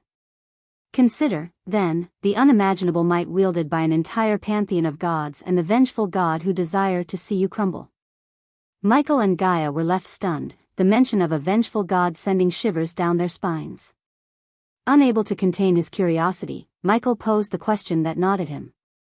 "Who is this vengeful god?" he inquired, his voice betraying a mix of apprehension and intrigue. "Andor, the god of time and space," Nithrol replied, her gaze piercing their souls. "My memories of him remain fragmented, but one thing remains certain: you cannot remain in this realm for much longer. The other fallen gods will soon regain their graces and seek you out. You are not yet prepared to face the wrath of the gods, and even I cannot aid you should more deities descend upon this realm." An array of questions swirled in Michael's mind, yet one in particular burned with intensity. "Why are you helping me?" Michael questioned, his voice filled with genuine curiosity. Nithrol's eyes softened, her gaze holding a flicker of determination. "I cherish ruling the mortal realm, Ghost," she confessed. "But the Pantheon seeks to transform mortals into their slaves. Once they arrive in this realm, each god will demand unwavering devotion and worship from mortals. Those who dare defy them will be made examples of, and gradually, this realm will devolve into a vast slave market, devoid of free will and consumed by blind loyalty. The only thing that preventing this grim fate is the barrier between the two realms." As Nithrol's words resonated within him, Michael recalled a haunting dream he once had, a glimpse of a world devoid of free will, where people existed as mere puppets. He couldn't help but wonder if that nightmarish vision was a consequence of the Pantheon's rule over the mortal realm. The weight of their predicament settled upon them like a suffocating fog, casting their future into uncertainty. The path ahead was treacherous, fraught with danger and the impending wrath of gods. With their newfound knowledge and the stakes laid bare before them, Michael, Gaia, and Nithrol stood on the precipice of a fateful journey, their destinies intertwined in the grand tapestry of divine machinations and mortal resistance. "But the barrier that your former self created is weakening, and only you possess the power to reinforce it," Nithrol explained, her voice filled with urgency. You must grow stronger and prepare to confront the gods, Ghost. Dagon cannot indefinitely divert the attention of the pantheon. Michael's brows furrowed as he contemplated the mention of Dagon, the infamous ruler of hell. So, Dagon is also a fallen god? Gaia interjected, seeking clarification. Nithral nodded in confirmation. Among mortals, you are already formidable with your half-celestial cultivation stage. However, the power of the gods resides on an entirely different plane. You must transcend the limitations of the celestial stage. Do not step foot into this world until you have done so, Nithral advised, her tone resolute. As Nithral spoke, Gaia's voice quivered with uncertainty. Where should we go? Aidonis. The fallen gods cannot reach you there, Nithral replied, conjuring images of the vibrant, neon-lit forests of Aidonis and the loyal wood elves who inhabited its realms. I will go there once I gather the others at the castle, Michael stated, but Nithral swiftly shook her head. No, Andor must have already learned of recent events and will be plotting his next move to hinder your path to Aidonis. Time is of the essence, and you cannot afford to waste a moment. You must depart now. I will do everything within my power to safeguard the others, but the odds are undeniably stacked against us, Ghost. Nithral's voice grew intensely serious. Gaia pleaded, her voice filled with concern, at least let me bring my mother. Nithral shook her head in response. My people are already on their way to ensure the safety of your mother and the others. Nithral's words abruptly halted as her gaze shifted towards the distant sky, her focus returning to Michael once again. Go now, Nithral urged, her voice carrying a sense of imminent danger. She swiftly gestured with her hands, summoning a golden portal that materialized in the air before them. Feeling the urgency in the goddess' words, Michael tightly grasped Gaia's hand and guided her toward the shimmering vortex. However, before stepping into the swirling portal, he turned back to face Nithral, his eyes filled with curiosity. Why would you risk yourself to help me, Nithral? Your assistance puts you in grave danger, Michael questioned, his voice tinged with both gratitude and concern. A gentle smile curved Nithral's lips as she met his gaze. By aligning myself with you, Ghost, I stand a chance of maintaining my dominion over the mortal realm. If the Pantheon emerges victorious, we all suffer the consequences, she replied, her tone resolute. Raising her hand, Nithral unleashed a sudden gust of wind, propelling Michael and Gaia forward, propelling them forcefully into the awaiting portal. The ethereal gateway closed behind them, leaving Nithral behind. In that fleeting moment, as Michael and Gaia disappeared into the unknown, Nithral stood tall, her golden hair dancing in the wind. With unwavering determination, she prepared to face the oncoming storm, knowing that her alliance with Michael carried the weight of both their destinies and the fate of the mortal realm itself. With a swift and fluid motion, Nithral summoned her golden bow, a gleaming masterpiece crafted with intricate detail. Her grip tightened around the polished wood as she notched an arrow, its tip adorned with ancient runes of power. Drawing the bowstring back, she took aim at the distant sky, her eyes locked onto the approaching figures of the fallen gods. A surge of divine energy coursed through her, heightening her senses and honing her focus. The arrow she released soared through the air, defying mortal limitations as it streaked across the vast expanse with unerring accuracy. It traversed a tremendous distance, seemingly defying both time and space.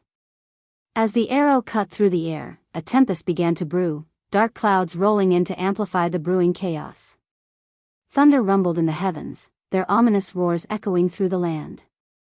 Nature itself seemed to respond to Nithral's presence, lending its power to her as she prepared to face the fallen gods. Standing tall and resolute, the Empress of Ar remained steadfast in the face of imminent danger. Her golden armor shimmered in the fading light, radiant and unyielding. With every passing moment, the storm grew fiercer, the elements aligning with her purpose.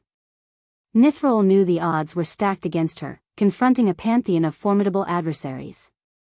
Yet, she refused to back down, her determination unshakable.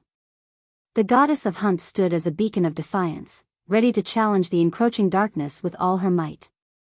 As the fallen gods drew closer, their powerful presence palpable, Nithral braced herself for the impending clash. She would fight for the preservation of the mortal realm, for the freedom of its inhabitants, and for the hope that her alliance with Michael would pave the way for a future untainted by the tyranny of the Pantheon. We are nearing 1,000 chapters, and I can't thank you all, my wonderful readers, for keep supporting me.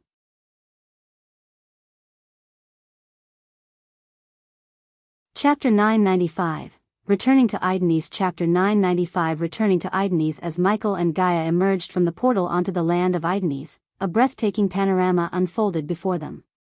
Gaia's eyes widened in awe as she took in the enchanting sight that lay stretched out beneath her. They stood atop a verdant mountain peak, overlooking a vast expanse of lush forests that extended as far as the eye could see. The forest itself seemed to be an artist's canvas, splashed with vibrant hues of purple and blue. It was a kaleidoscope of colors that blended seamlessly, creating an otherworldly spectacle.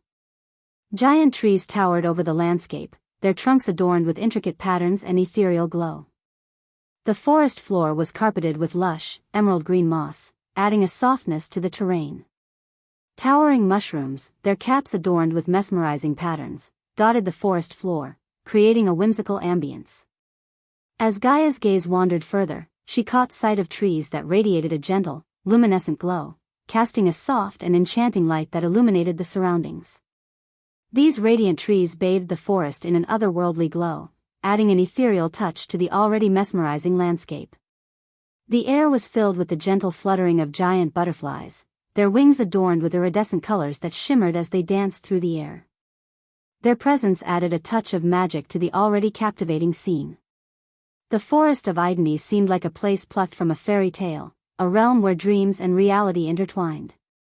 Its beauty was captivating, an immersive experience that stirred the senses and transported one to a world of wonder and enchantment. In that moment, as the gentle breeze caressed her cheeks and the symphony of the forest serenaded her ears, Gaia knew that Aidenes was a place of refuge, a sanctuary from the turmoil that awaited them. "Come on, we should go meet Elidor," Michael said, surprising Gaia. "Elidor? But I thought he was stuck back in our world," Gaia replied, her confusion evident. "No, in case of an attack, I gave Elidor something to teleport into this world with," Michael explained, glancing at his wrist. Unfortunately, his battle with Rudra had broken his Olympus, leaving him without the ability to fly or use his cultivation in this world. However, Michael had a quick solution in mind. "Do you know where to go?" "My Olympus is not broken," Gaia remarked, hopeful. Before Michael could respond, a magnificent golden giant butterfly emerged from the air below the mountain cliff they stood on, accompanied by a powerful gust of wind. Gaia's eyes widened in astonishment as two elves with beautiful brown skin gracefully descended from the butterfly and immediately knelt before Michael. "My lord, you have returned," Taskin said, bowing his head respectfully. "Gaia, meet Taskin and Filv," Michael introduced the two wood elves to Gaia, acknowledging their loyalty and courage during the events he had shared with her. Ah, the two warriors who fought against the Sky Hall, Gaia remembered, recalling the tales Michael had shared. "Tell me, Taskin, has anyone else arrived here before us?" Michael inquired, his curiosity piqued. Filv and Taskin nodded in response. "Yes, my lord. He claimed to have been sent by you and showed us your symbol. We left him back at the village," Taskin reported dutifully. "Good. Then let's make our way to your village." "We have much to do," Michael declared, gesturing for Gaia to join him atop the butterfly. With a swift leap, Gaia gracefully climbed onto their ride, her torn and dirted dress contrasting against her natural beauty. Michael stepped onto the butterfly's wings and waited for Taskin and Filv to take hold of the reins. Once everyone had settled comfortably atop the giant golden butterfly, they set off toward the village. As the majestic butterfly soared through the air, the wind rushed past them, carrying with it the scent of flowers and the distant melody of birds singing. The landscape unfolded beneath them, showcasing the enchanting beauty of Aidenes. Butterflies of all sizes and hues fluttered around, their graceful wings adding splashes of brilliance to the scenery. The air itself felt alive, carrying the invigorating aroma of blossoms and the sweet fragrance of nature's abundance. As the golden butterfly gradually descended, it skillfully navigated through the dense canopy of the forest. Gaia marveled at the sight that unfolded before her. The Wood Elves' village was a marvel of engineering and natural beauty, built high above the ground, nestled among the majestic trees. Intricate stairs, woven with ropes and sturdy wood, gracefully interconnected the village houses and each towering tree. The architecture seamlessly blended with nature, utilizing the branches as support beams and allowing the trees to continue their growth undisturbed. The elevated walkways provided a sense of enchantment as they wound their way through the lush foliage, creating an intricate web of interconnected pathways. At the heart of the village, a spacious clearing awaited them. Gaia's eyes widened as she took in the sight of a magnificent statue depicting Michael and Vidora sitting atop his shoulder, meticulously carved from wood. The craftsmanship was impeccable, capturing the essence of their strength and unity. The statue stood tall and proud, serving as a symbol of hope and reverence for the Wood Elves. Just before the statue, a grand throne had been placed, meticulously crafted from the finest wood, its intricate designs paying homage to nature's beauty. The throne awaited Michael's return, a seat of honor for the one who had brought them salvation and protection. As the golden butterfly gracefully landed in the clearing, Gaia's gaze shifted toward the awaiting Wood Elves. They stood there, dressed in vibrant garments that mirrored the colors of the surrounding forest, holding baskets filled with an array of freshly picked flowers. Their eyes gleamed with anticipation and gratitude, for they had been eagerly awaiting Michael's return. With smiles on their faces, the Wood Elves approached, gently placing the flowers from their baskets at Michael's feet. The air was filled with a delicate fragrance as if nature itself had released its essence in celebration of their arrival. Gaia was moved by the genuine warmth and joy emanating from the Wood Elves. It was evident that Michael's presence held great significance for them, as he represented their protector, their leader, and their hope for a brighter future. As Michael stood among the Wood Elves, his gaze fell upon Taskin and Thilv, who were bringing Ellider towards him. Ellider, still wearing his once golden robes that were now muddied and torn from his escape, looked worn and weary. He had journeyed through the portal, passing through the forge in Demon's Grave and utilizing a special teleportation scroll that Michael had provided. The three of them, Michael, Ellider, and Gaia, wore solemn expressions, their minds still reeling from the events that had transpired during their wedding. It was unfathomable to them that a god had appeared and attacked Michael, manipulating his hands to strike down 3 seal-bearers. As Michael surveyed the village, his eyes scanning for someone in particular, he finally spoke up, addressing Taskin. "Taskin, where is Kirat?" Michael inquired, searching for the village elder he had encountered before. Taskin and the others exchanged glances, a flicker of sadness briefly crossing their eyes. "He has passed away, my lord," Thilv replied with a somber tone. Michael sighed inwardly, acknowledging the loss of the old man, and silently wished for him to find peace. "Now, Taskin, Thilv, if you could leave us for a moment," Michael requested, his voice carrying a tone of seriousness. Understanding the gravity of the situation, Taskin and Thilv bowed and discreetly gestured for the villagers to give them some privacy. As the villagers departed, Gaia sank down onto the throne, feeling the weight of recent events. She took a deep breath, preparing herself for what was to come. "What's the plan?" Gaia asked, her voice filled with determination. In response, Michael accessed his system's storage and retrieved 2 golden parchments. "If we are to return to our world as soon as possible and face these gods head-on, we need everyone ready and prepared," Michael explained. However, Ellider's brow furrowed upon hearing the mention of gods. Although he had come across brief references to the realm of gods in ancient texts, his knowledge on the matter was limited. Observing Ellider's perplexed expression, Michael proceeded to share all the information Nithrol had disclosed, including the startling revelation that the renowned Empress of Ar was, in fact, a fallen god. After comprehending the information shared by Michael, Ellider found himself stunned. The revelation that Michael was entangled in a war between the Pantheon and Dagon, a fallen god turned ruler of Hell, was a shock in itself. Curiosity gnawed at Ellider as he voiced his question, seeking understanding. "Why do these fallen gods wish to fight you? Are they also under the influence of the Sky Hall?" he inquired. Gaia echoed Ellider's sentiment, expressing her own confusion. "I'm wondering the same thing," she chimed in. Michael pondered their inquiries, his mind analyzing the situation. "If I'm correct, these fallen gods were living among us as mortals. So if we have angered them in some way, they may seek retribution now that they have regained their graces somehow, he explained. That four-handed monstrosity must have something to do with all of this, she growled, her thoughts consumed by the fallen god's presence. Gaia's frustration flared as she mentioned the four-handed monstrosity known as Dagon. Michael concurred, his gaze focused on the bigger picture.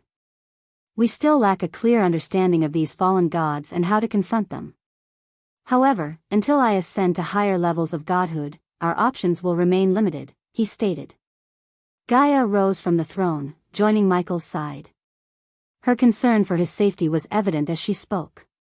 But you can't face the gods alone, and we, as mortals, won't stand a fucking chance against them, even if we reach the celestial stage, she said, emphasizing the need for assistance in the upcoming battles. Elodie, observing the interaction, knew that Michael always had plans in motion. Despite the unexpected appearance of a god, which caught everyone off guard, Michael had contingency plans in place. These plans facilitated the escape of his subordinates from the island and even included strategies to confront death itself. That's why I insist on rallying all our forces, Michael declared, lifting one of the parchments to display a map labeled with the name Idones on one part. This parchment contains valuable insights that will aid me in advancing to higher stages of godhood, he continued. Then, he raised the second parchment, which exclusively depicted a map of the outside world. And this one, Michael added, holds the knowledge of energy deposits that can expedite your path to the celestial stage, along with the others. Gaia and Elodie remained unaware of the information Michael had received from the system. It provided him with instructions on how to empower his subordinates to combat the gods. Although his subordinates still had a long way to go before challenging formidable deities like the god of war, the system could enhance their abilities enough to contend with weaker gods. However, the system cautioned Michael that his subordinates were not to face the gods and should avoid direct confrontations with gods at all costs. Yet, it also assured him that once they stepped into the realm of gods, the potential for growth and strengthening through various items and tasks would be boundless. With the mortal realm now under the dominion of fallen gods, Michael recognized the urgency of developing a formidable force to combat them. To achieve this, he and his subordinates needed to venture into the realm of gods, and more importantly, he needed to pave the way. Gaia took the map from Michael's hand and carefully studied its contents before redirecting her attention to him. But what about the fallen gods? Nithroel warned us against returning to our world until we grow stronger, Gaia voiced her concerns. You won't be able to grow stronger while being stuck in this world, Michael replied. Curiosity tinged Gaia's question as she sought clarification. So, what are you suggesting we do? She inquired. Michael took a moment to gather his thoughts before responding. You need to return to our world, maintain a low profile, and search for these energy deposits. Utilize them to enhance your own strength while evading any encounters with the fallen gods. Soon, I will acquire a means to conceal your presence from them temporarily, he explained. The system had hinted that it would reactivate once Michael located another seed of darkness. With that reactivation, he could acquire a skill or rune to shield Gaia's aura from the prying eyes of the fallen gods and safely send her back to the outside world. Good. I want to go on my own, Gaia stated, leaving Elodie taken aback. It hadn't even been a day since they exchanged vows, and now she expressed a desire to part ways. Elodie's face darkened, his emotions entwined with confusion and concern. Gaia quickly began to explain herself, aware of the impact her decision might have on Elodie. After facing that tiny fraction of the god's power and getting my ass kicked, I know it'll only weigh him down, she began, her voice filled with determination. The places he's about to venture into will undoubtedly be filled with threats that I, unfortunately, can't handle. Sticking by his side would not only make me useless, but it could also make me a liability, even a potential hostage against him. However, if I return to the outside world, I can make a tangible difference and provide real assistance. As much as I hate leaving his side, it's our best option at this moment. Time is precious, and every minute we waste is a minute our enemies have to grow stronger, Gaia concluded, her conviction shining through her words. Michael let out a sigh of relief, grateful that Gaia understood the situation so well. He knew that sending her off alone carried its own risks, but he also recognized the greater peril involved in obtaining the seeds of darkness. Moreover, once he stepped into the realm of gods, he would become the primary focus of the pantheon, unlike the current situation where their attention was primarily fixed on Dagon. In due time, if Gaia hadn't attained sufficient strength to battle the gods, she could be used against him, placing her life in even greater danger.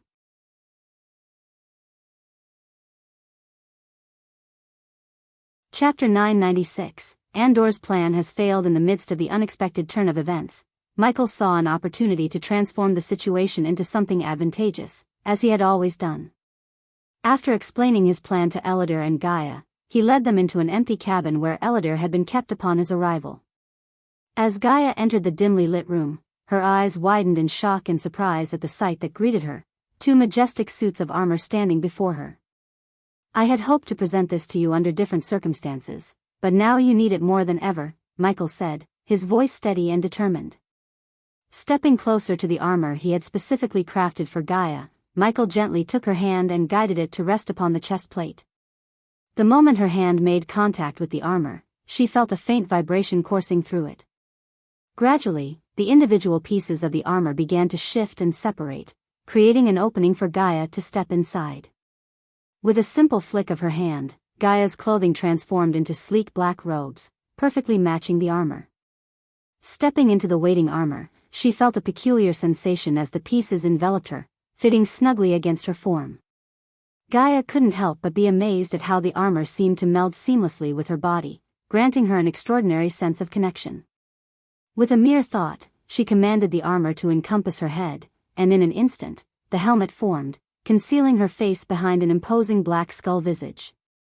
Eager to explore the capabilities of her newfound armor, Gaia took a confident step forward, mentally urging the armor to unveil its hidden attributes. Responding to her intentions, the once billowing black cape attached to her robes disappeared from sight, seamlessly integrating into the armor. Then, to Gaia's astonishment, magnificent metal wings sprouted from her back, their surfaces gleaming in the soft candlelight of the cabin. "This armor, wow, it's just perfect." Overwhelmed by the sheer magnificence of her armor, Gaia found herself at a loss for words, standing in awe as Michael, too, stepped into his own suit. The armor embraced him seamlessly, fitting him perfectly as he moved forward, testing its functionality with clenched fists. With a swift motion of his hand, Michael summoned his dark swords, which effortlessly slid into the scabbards integrated into the back of his armor. Satisfied with the smoothness of the sheathing, Michael cracked his neck and turned his gaze back to Gaia, ready to embark on their impending journey. "Let's go. We'll be setting off soon," Michael announced. With Gaia trailing behind him in her newfound armor, Michael exited the cabin with a plan to become the god he was meant to be. Michael stood at the center of the clearing, his voice resonating like thunder as he called out for Thilv and Taskin. The two wood elves swiftly made their way to him, their eyes widening in astonishment at the sight of Michael and Gaia donned in their magnificent black armor. Gaia received the map containing energy deposits, while Michael held the map containing the seeds of darkness. "My lord," Thilv and Taskin bowed respectfully upon reaching him, still captivated by the regal presence of Michael and Gaia. "Taskin, Thilv, I'd like you to meet Gaia." "My wife," Michael introduced Gaia, the wood elves quickly surmising the connection between the two. "It is our utmost honor and blessing to be in your presence, my lady," Taskin and Thilv expressed their reverence. "As long as you serve us with loyalty, prosperity shall be your constant companion," Gaia responded graciously. Michael then opened the map, directing their attention to a specific area in Idanes. Thilv and Taskin leaned in, studying the map intently before returning their gaze to Michael, awaiting further instruction. "My lord, if you permit, we have something to show you," Taskin spoke, to which Michael nodded in agreement. The two wood elves hurried to their houses and returned with a large leaf, serving as a makeshift parchment. They presented a map drawn on the dried blue leaf, which surprised Michael. "After your departure, my lord, we expanded our scouting range and meticulously mapped the surroundings. The location you mentioned houses a Sky Hall outpost, and according to messengers from the mountain tribe," Taskin began explaining. "Fucking assholes," Gaia interjected, her disdain for the Skyhall soldiers evident. "Do you have any knowledge of their activities in that area?" Elodor inquired. "No, my lord. The place is heavily fortified, and any attempt to infiltrate would result in certain slaughter," Taskin confessed. Michael had hoped to obtain a seed of darkness without engaging in combat against the Skyhall soldiers. However, with the realization that Skyhall forces surrounded the nearest seed of darkness, he had no alternative but to confront them head-on. "Theta M, how many of these outposts have you discovered in your world?" Gaia asked. "To date, we have encountered 15 outposts, my lady. However, we suspect there are more concealed within the forest and uncharted territories of our world," Taskin revealed. "Elodor, remain here with them and fortify the village to the best of your abilities. Use the arch crystals if necessary," Michael issued his instructions to Elodor, placing emphasis on the importance of protecting the village. He then stored the map back in his system storage. "These Skyhall soldiers possess something that belongs to me, and I must retrieve it," Michael stated with a grave tone, conveying the seriousness of the situation. Turning his attention to Thilv and Taskin, Michael continued, "You two remain here and continue scouting. But refrain from engaging the Skyhall soldiers directly. If they are establishing an outpost, they must have ulterior motives, and I want to know their plans." "Yes, my lord," Thilv and Taskin acknowledged in unison. As Michael unfurled his wings, he and Gaia took to the sky, ascending with a single powerful flap. Another flap propelled them forward, soaring towards the Skyhall outpost. During the flight, Michael's thoughts were consumed by Nithrol's words, particularly the mention of Andor, the god of time and space.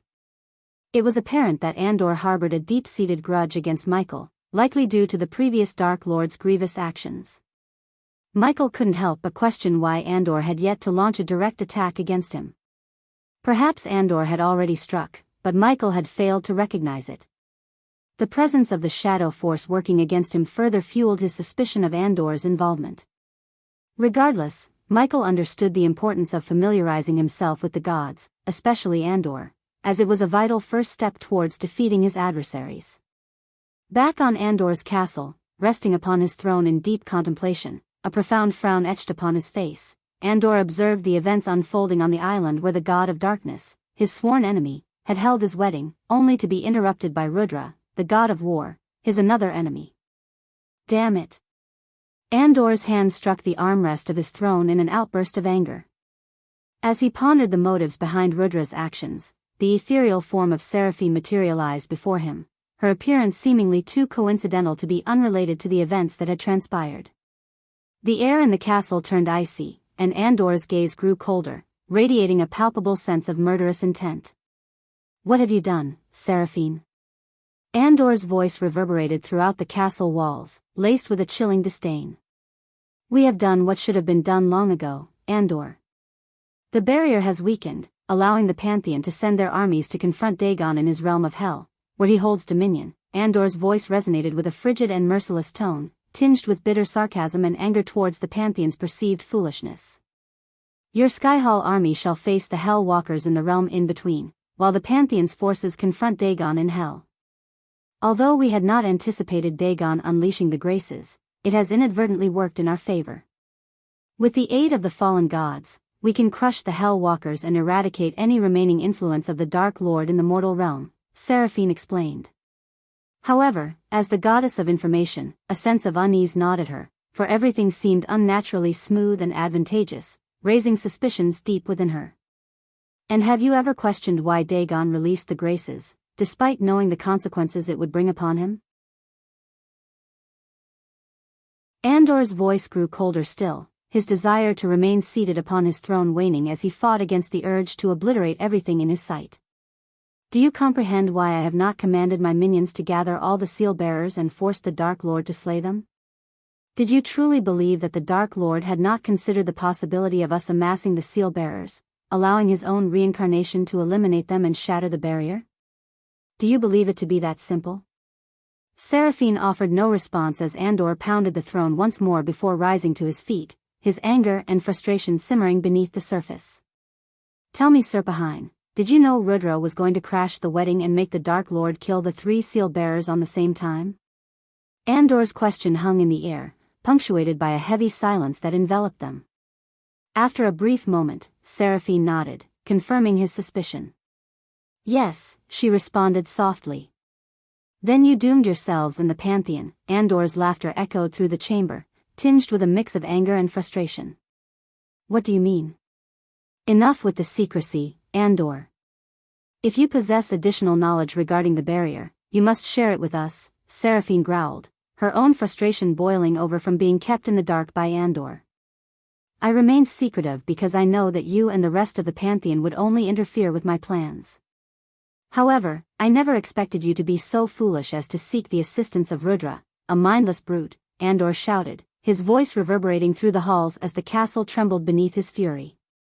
He must have orchestrated it all, foreseeing this outcome, Andor muttered, his fists clenched tightly as he brooded upon the god of darkness and his intricate schemes. I established the Sky Hall to serve as his primary adversary, the ultimate nemesis in his life. Prior to your imbecilic revelation of the god's existence, he believed that the Sky Hall was his sole enemy. He would have annihilated them and lived blissfully ignorant of the realm of gods. During that time, we could have sought a permanent means to eliminate him, or better yet, allowed Noah, his own brother, to be his executioner. And if Noah had failed, we could have struck him down when he was weakened. The opportunities were limitless when he believed he had no adversaries. A lion is most vulnerable when its hunger is sated. Andor's voice reverberated with anger as he explained the intricacies of his thwarted plans. The Pantheon and Seraphine had underestimated the god of darkness, and their short-sightedness had ruined everything. In their eyes, Dagon posed the greatest threat, unaware of the imminent danger the god of darkness represented to the Pantheon. But now, he is once again on the prowl. He now knows that there exists a realm beyond mortals, a realm of gods. He is aware of the existence of other gods apart from his own brother. And thanks to Rudra's assault on his wedding, he now sees the gods and the Pantheon as his enemies. If you believe Dagon to be a formidable adversary, think again when the god of darkness aligns himself with Dagon, decimating the Pantheon's army without mercy. Andor's fury grew as he still couldn't fathom the Pantheon's foolishness in revealing themselves and engaging in conflict with the god of darkness. And by slaying the 3 seal-bearers on the same day, you have inadvertently created a breach in the barrier, allowing him to traverse between the realm of gods and retain his immense power, Andor bellowed. Typically, when a mortal attains the celestial stage, they are drawn into the realm of gods and transformed into worshippers, devoid of their own power. The barrier erected by the previous Dark Lord prevented mortals from reaching this stage. However, Andor knew that the previous Dark Lord had orchestrated this to ensure his own reincarnation would be the first to ascend to the celestial stage, exploring the realm of gods and safeguarding mortals from becoming mindless devotees of the Pantheon. For centuries, Andor meticulously crafted the facade of the Sky Hall as the arch-nemesis of the current Dark Lord, keeping him blissfully unaware while Andor plotted his revenge in the shadows. He had diligently concealed the existence of the realm of gods from the Dark Lord, but his plan had now crumbled. Through the simultaneous slaying of the 3 seal-bearers, a fissure in the barrier emerged, preventing the realm of gods from stripping the Dark Lord of his power. As a last resort, if the Dark Lord were to discover the realm of gods and embark on a journey driven by curiosity, he would have entered as a humble divine being, void of his powers. However, due to the recent turn of events, he would now step into the realm of gods as a fully fledged god. How do you possess this knowledge? Seraphine inquired, her curiosity piqued. As the goddess of information, even she had limited understanding of the barrier and its intricacies. And yet, Andor, who had been confined to his castle for the past 5 millennia, seemed to have acquired a greater understanding of the barrier than any other god in the Pantheon. I am the fucking god of time and space, Andor declared with emphasis. For the past 5,000 years, I have devoted every moment to studying the barrier and delving into the mind of the god of darkness. Suddenly, Andor burst into boisterous laughter, a sudden shift from his previous demeanor that caught Seraphine off guard. Why are you laughing? Seraphine inquired, perplexed by his sudden change in behavior. Because now, the Pantheon must work their asses off to find a means to free me from this castle, Andor chuckled. as I am your only hope in saving the Pantheon from his impending wrath.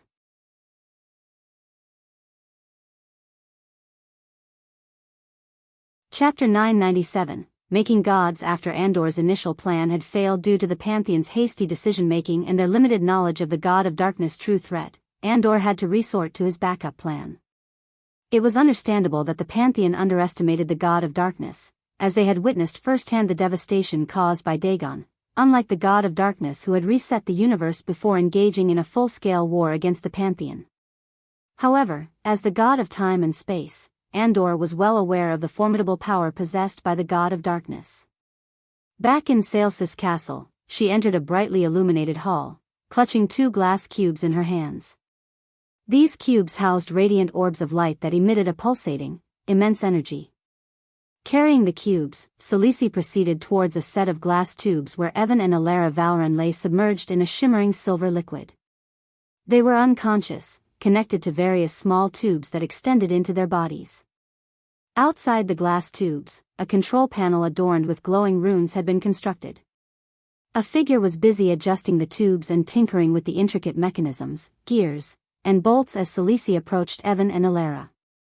"How's the progress, Hammond?"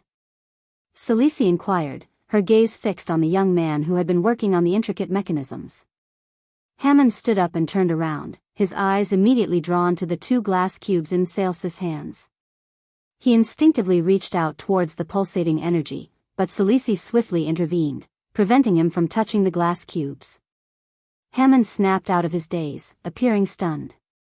"They are indeed," Selisi confirmed, acknowledging Hammond's unspoken question. However, she restrained him from making contact with the cubes. Hammond seemed taken aback by the realization. "They are prepared, my lady. I just need a few moments to calibrate the energy valves. But I must warn you again, I haven't tested this contraption, and I can't guarantee its functionality," Hammond cautioned. Among the various peculiar inventions he had crafted for Selisi, the energy transfer device was the most hazardous and volatile. It boasted an intricate array of runes and mechanisms, challenging even his brilliant mind to fully comprehend.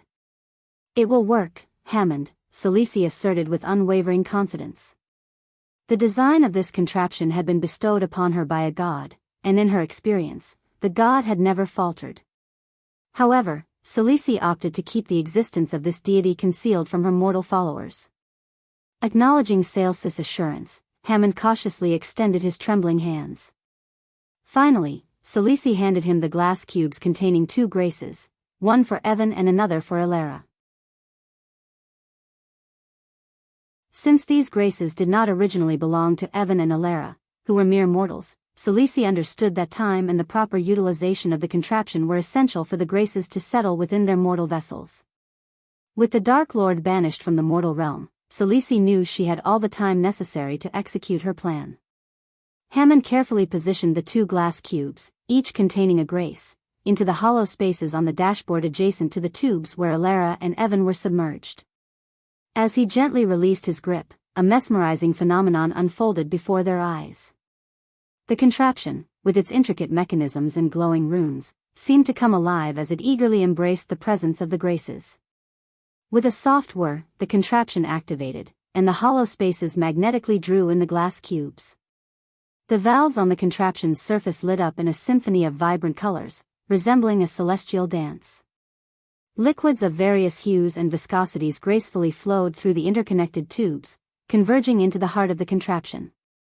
Soon, a golden liquid, shimmering like liquid sunlight, coursed through the tubes attached to Evan and Alara, delicately entering their unconscious bodies. It was a sight of otherworldly beauty as the golden liquid traveled through the intricate network of tubes, following its predetermined path with precision. The flow of life-giving energy slowly awakened dormant parts of their beings, infusing them with the essence of the graces. Hammond suppressed his fears and nodded in agreement. There was no turning back now.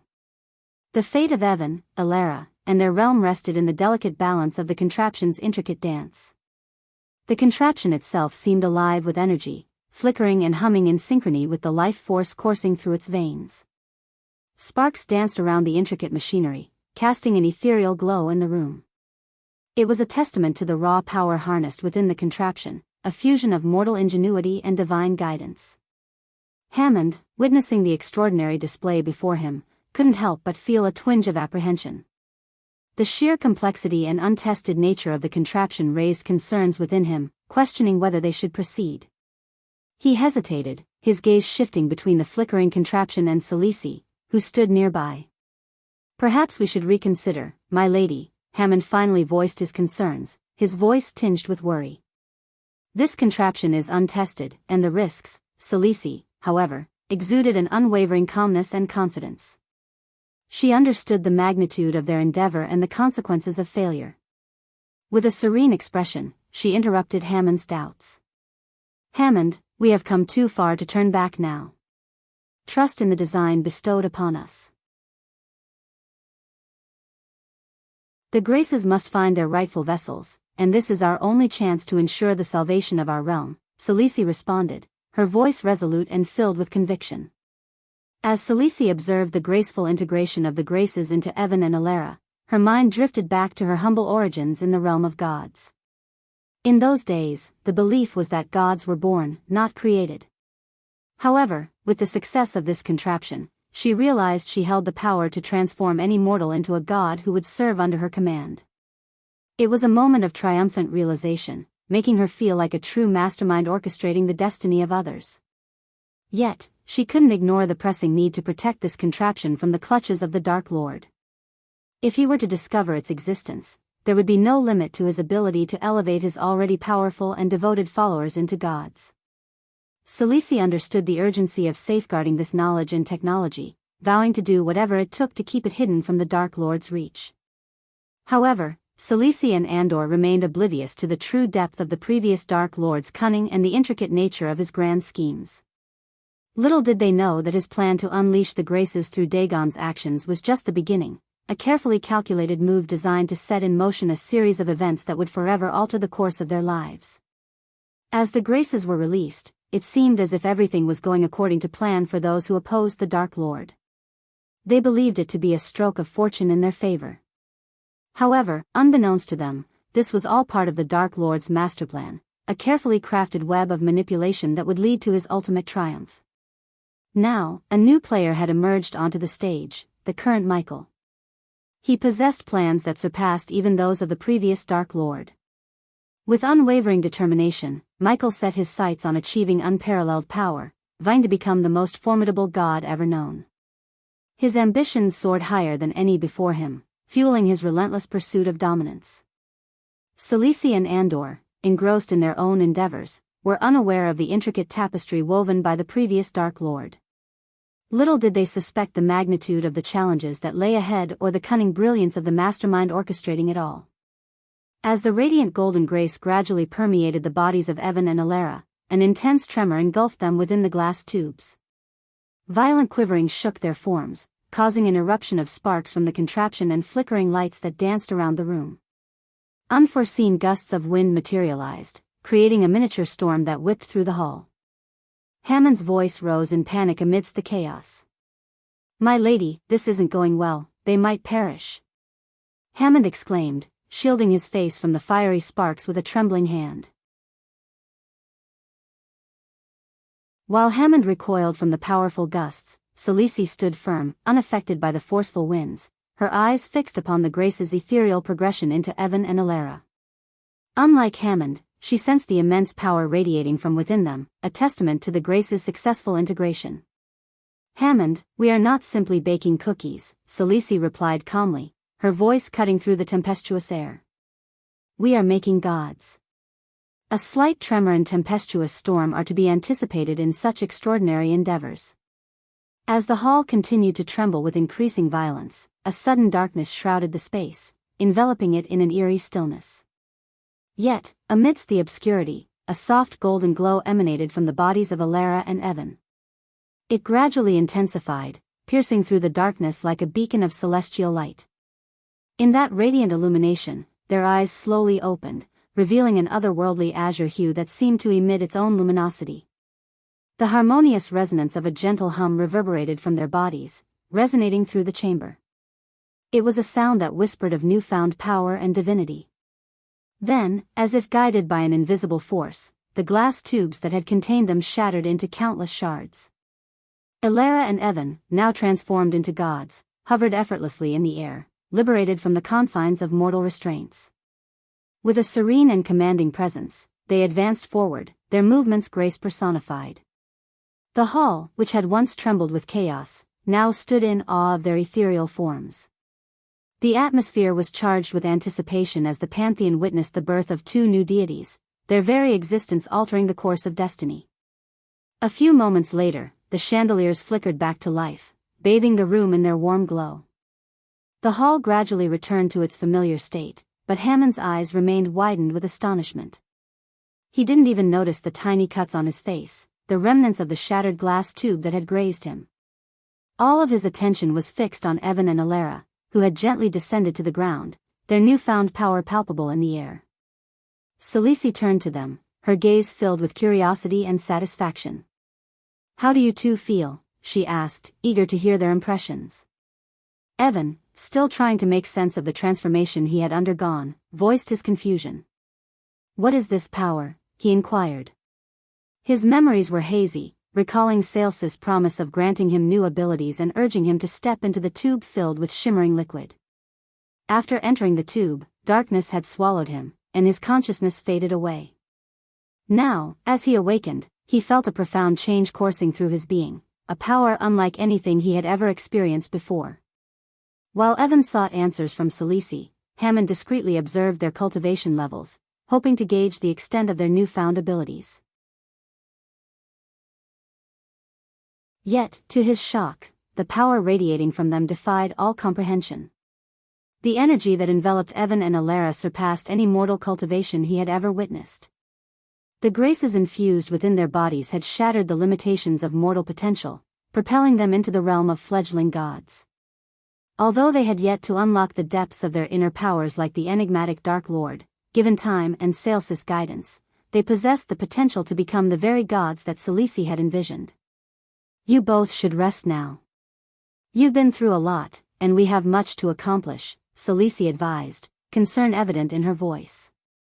Although Celice felt a surge of delight at gaining another advantage over the Dark Lord, she remained vigilant. She understood the gravity of the situation and refused to underestimate her formidable adversary. At any given moment, the Dark Lord could seize the opportunity to turn the tables on her. Celice was well aware that underestimating him could lead to dire consequences, even risking her own life. Therefore, she was determined to stay cautious and prepared for any challenges that lay ahead.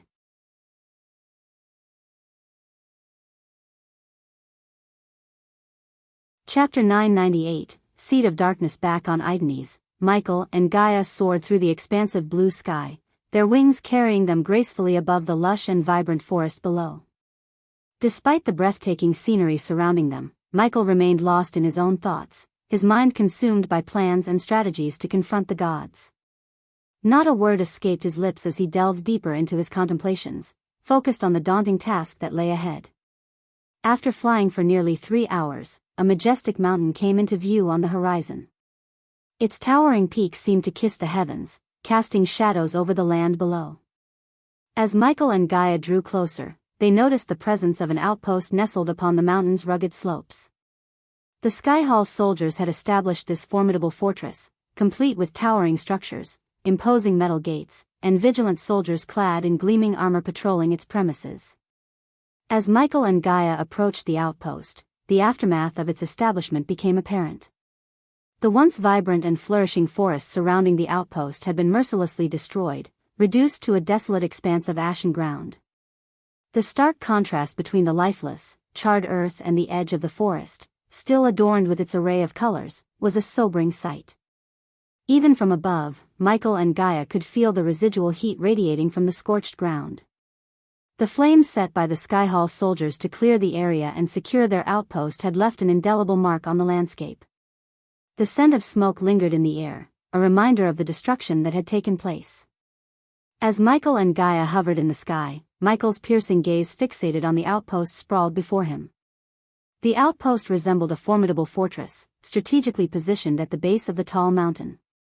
Its towering structures, constructed with sturdy stone and reinforced with metal, stood as a testament to the Skyhall soldiers' determination to maintain their hold on this territory.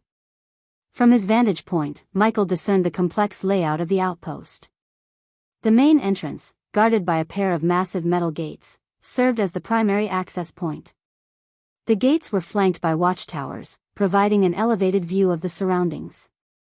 He noticed the patrolling soldiers, clad in gleaming metal armor, marching along designated routes, their disciplined footsteps echoing through the outpost. The perimeter of the fortress was encircled by a tall stone wall, punctuated by arrow slits and battlements, offering the defenders a strategic advantage. Michael's keen eyes scanned the wall, searching for any weak points or vulnerabilities that could be exploited. He noted a section where the stones seemed weathered, a potential target for breaching the defenses. Within the outpost, Michael estimated a considerable number of soldiers, their presence indicated by the bustling activity and occasional clanking of armor. The outpost was a well-guarded stronghold, a testament to the Skyhall soldiers' readiness to protect their position against any opposing force. Michael mentally mapped out the outpost, committing its structure and layout to memory. He knew that any attempt to infiltrate and confront the Skyhall soldiers would require careful planning and precise execution. These idiots appear to be complacent and unaware, Michael. We have the advantage of surprise on our side. Let's storm the shit out this outpost, Gaia suggested, her anger still simmering from the recent wedding chaos caused by Rudra. The Skyhall soldiers seemed like the perfect outlet for her pent-up frustration. However, Michael opted for a more measured approach. Just give me a moment, Michael calmly replied, conjuring a pair of drones from his storage system with a swift motion of his hand. He commanded the drones to hover discreetly above the outpost, scanning the area for additional information beyond the soldiers' sight. He also wanted to eavesdrop on the conversations among the soldiers gathered around a campfire within the outpost. While it would have been easy for Michael to obliterate the outpost simply, his primary objective was to acquire the Seed of Darkness, an enigmatic object or source of energy whose nature remained unknown to him. He needed to gather as much information as possible about the outpost and the knowledge possessed by the Skyhall soldiers before launching an attack. As an experienced hitman, Michael understood the paramount importance of preparation and acquiring even the smallest morsel of information to ensure the success of his mission. With the drones buzzing and soaring through the sky, Michael and Gaia focused intently on their earpieces, listening to the audio transmitted from the drones. As Michael and Gaia listened attentively to the transmitted audio from the drones, the soldiers' conversation around the campfire unfolded before them. I can't stand this world anymore. It's so boring, one soldier grumbled, a hint of nostalgia evident in his voice. I miss the comforts of home, the warmth of a woman's touch. Another soldier chimed in, wood elven women, they have a certain charm about them, don't they? Those ethereal features and grace. I quite liked them. A soldier scoffed, you must be joking. Wood elven women are overrated. Give me a strong dwarven lass any day. Amid their banter, another soldier interjected, enough with your romantic escapades. Have you heard anything about the equipment needed to break down that black door in the cave? The Skyhall is taking ages to send it. Who knows? They're probably too busy counting their riches, another soldier replied, frustration evident in his voice. But seriously, what kind of metal is that door made of? I've never seen anything like it. A gruff voice cut through the conversation, asserting, our job is to safeguard the cave, not question the orders. The Skyhall knows what they're doing. True, another soldier chimed in. Those wood elves are no match for us anyway. Their primitive bows and arrows won't even scratch our armor. It's laughable, really. Laughter erupted among the soldiers as they dismissed the threat posed by the wood elves. They reveled in their perceived superiority, oblivious to the impending storm that Michael and Gaia would unleash upon them. As Michael listened to the soldiers' conversation, a realization dawned upon him. The black door they spoke of, with its mysterious composition and the Skyhall's delay in providing the necessary equipment to breach it, seemed to align with the possible location of the Seed of Darkness. A surge of excitement coursed through him, knowing that he was one step closer to achieving his goal. Turning to Gaia, he spoke in hushed tones, we have a valuable piece of information. That black door they mentioned might be guarding what I want. We need to be patient and strike under the cover of darkness when they least expect it. Gaia nodded in agreement, understanding the strategic advantage of waiting for the right moment. Together, they planned to unleash their assault when the nightfall cloaked their movements and the soldiers would be caught off guard. While Michael and Gaia formulated their plan, the drones continued their reconnaissance. As they scanned the surroundings, one drone came across a tent where several soldiers, not wearing their heavy armor, were busily preparing food for the upcoming dinner. Michael's lips curled into a devilish smile as he plotted a devious scheme. "Look, Gaia," he whispered, his eyes gleaming with mischief. "We have an opportunity to give these soldiers a special treat." With calculated precision, Michael maneuvered the drone closer to the tent, capturing footage of the soldiers handling the ingredients and preparing the meals. His mind whirred with thoughts of infusing the food with a subtle poison, a method to weaken their ranks before their ultimate assault. The information they gathered would serve a dual purpose. Not only would it provide crucial intelligence about the outpost, but it would also facilitate Michael's plan to incapacitate the soldiers without expending unnecessary energy or risking their own safety. The realization that Aidenes lacked the arch-energy or celestial energy he needed to fuel his cultivation power prompted Michael to conserve his limited resources, particularly his precious arch-energy crystals. He knew that every decision had to be strategic, and his new plan offered a means to achieve their objectives with minimal confrontation. Descending gracefully through the dense forest canopy, Michael landed gracefully on a sturdy branch of a towering tree, positioning himself and Gaia to observe the outpost from a vantage point. With a flick of his wrist, he summoned the drones back to his side, their mission of reconnaissance complete. "I can see what you are up to, but I still want to storm the outpost and kill them with my own hands." Gaia expressed her desire to storm the outpost and engage in direct combat, her fiery spirit eager for action. However, Michael remained resolute, his calm demeanor reflecting his calculated approach. "The best fight is one we win without raising our fists," he responded, his voice steady and assured. He knew that leveraging their advantage and avoiding unnecessary conflict would maximize their chances of success. As the drones returned, Michael deftly retrieved colorless vials from his system storage. Tapping the drone's undersides, he revealed a hidden compartment large enough to accommodate each vial. Placing the vials inside, he sealed the compartments with practiced ease. With the vials securely in place, the two drones resumed their flight towards the outpost. However, Michael knew that getting close enough to poison the boiling porridge cauldron undetected would be a challenge. He needed a distraction, and fortunately, his wife possessed a talent for creating chaotic diversions. "Honey, if you may," Michael playfully requested, fully aware that using the endearment would elicit a response from Gaia. As expected, she rolled her eyes and playfully punched him on the shoulder.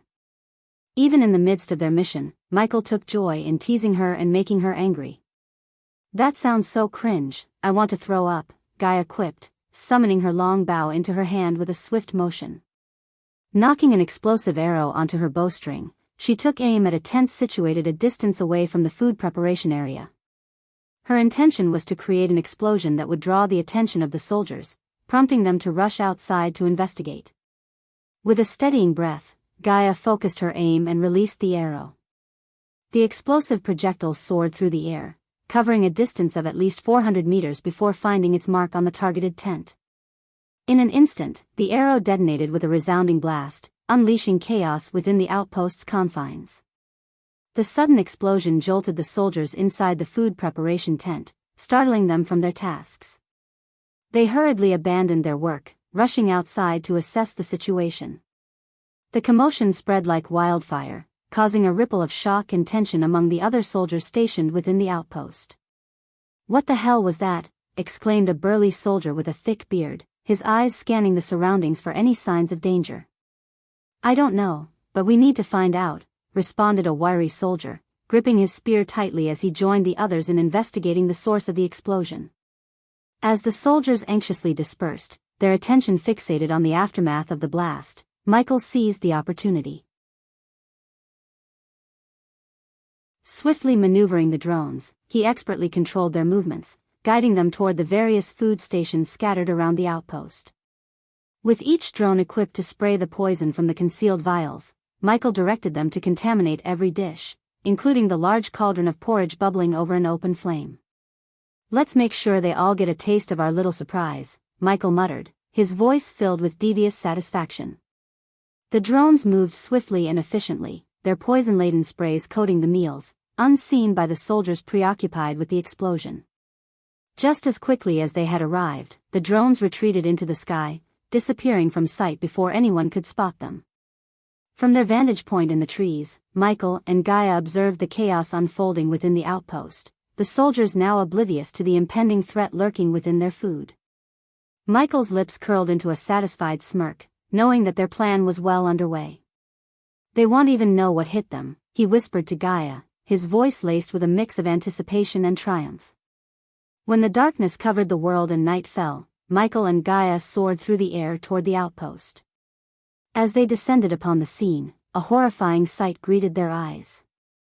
The soldiers, once bustling with life, now lay sprawled across the ground, their bodies racked with pain and suffering. Some soldiers coughed violently, spewing blood from their mouths, while others remained motionless, their life forces extinguished. The once proud and formidable warriors now appeared frail and broken. Their faces contorted with agony, marked by veins pulsating an ominous shade of purple. The air itself seemed tainted, heavy with the metallic scent of blood and the haunting symphony of groans and retching. The poison had taken its toll, its effects lingering long enough to ensure that each soldier had consumed the tainted food. It was a slow and agonizing demise, affording them no respite from their torment.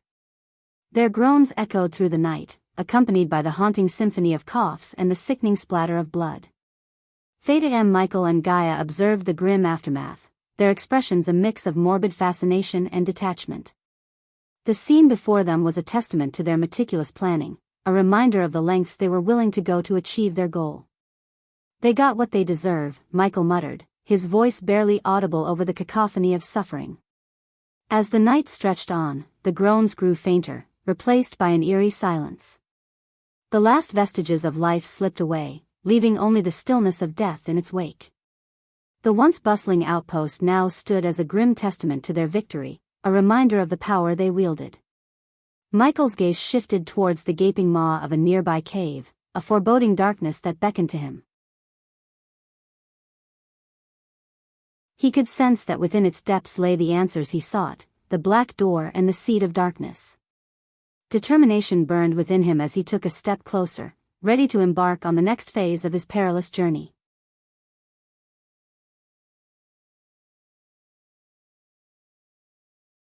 Chapter 999, Way to Wake Up the System Permanently. As Michael ventured deeper into the mountain, the cavern revealed remnants of broken puppets scattered amidst the gray stones etched with mysterious runes.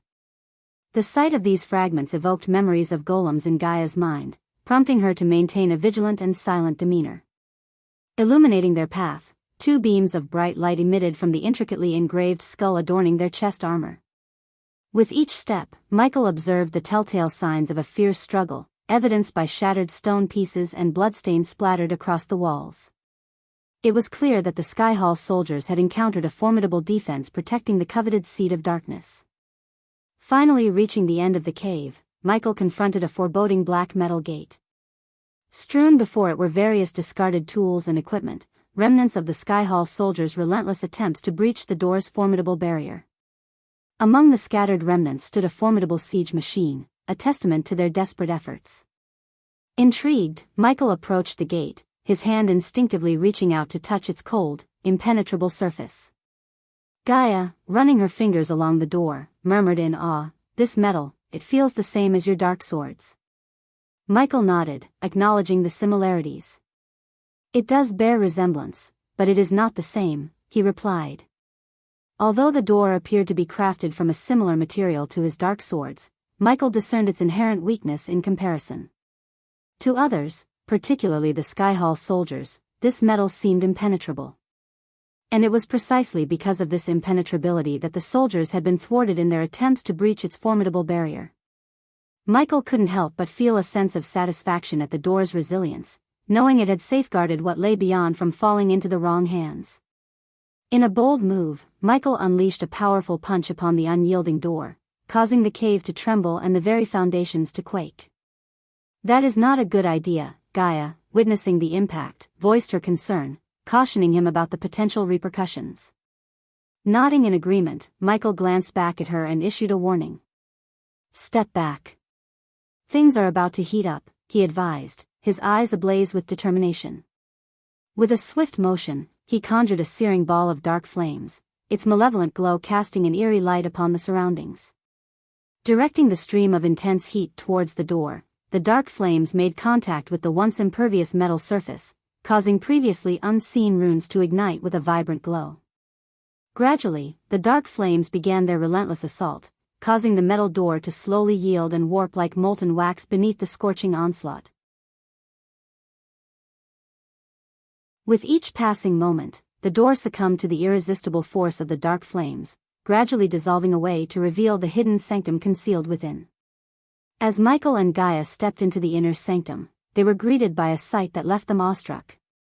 The spacious hall was enveloped by walls of crystalline blue, shimmering with an ethereal radiance that bathed the entire chamber in a dim, mystical glow. The crystallized walls seemed to hold secrets of ancient times, as if whispering tales of forgotten knowledge and long-lost power. Standing as sentinels around the hall were towering metal statues, their imposing figures casting elongated shadows upon the polished floor. The statues possessed an air of ancient wisdom, their stoic gazes fixed upon the center of the hall where a sliver of luminous energy floated gracefully above a majestic metal pillar. As Michael and Gaia ventured further into the hall, the metal black door they had melted down behind them abruptly came to life once again.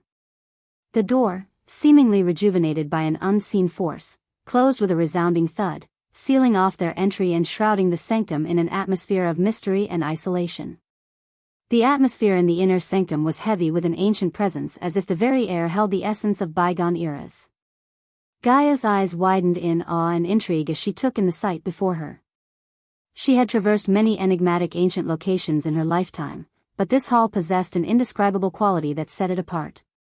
It exuded an unmistakable aura of antiquity, as though it had been untouched by the passing of time. Michael, his focus unwavering, fixated his gaze on the ethereal sliver of light suspended in the center of the hall. With cautious steps, he advanced towards the radiant glow. Deep within, he knew that acquiring another seed of darkness would not be a simple task.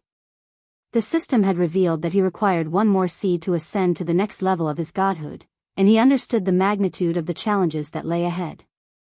His own armor was a seed of darkness, yet he required one more to reach the next godhood level according to the system. Just as Michael had anticipated, a resounding voice reverberated through the expanse of the hall, abruptly halting Michael and Gaia in their tracks. It was a voice that bore a resemblance to that of a woman, yet it exuded an unmistakable air of authority and supremacy. "Welcome, God of Darkness, to your first trial," the voice boomed, its power intertwining with the very essence of the hall. The imposing presence of the voice sent shivers down their spines, as an unseen force wrapped around them, rendering them immobile. The once free movement of their bodies was now stifled by the grip of this invisible paralysis. And as Michael and Gaia stood there, helpless, the commanding voice continued its address.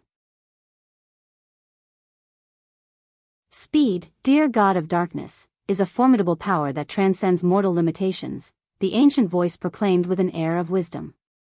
"In the realm of gods, the swiftness of movement defines the boundaries of one's might.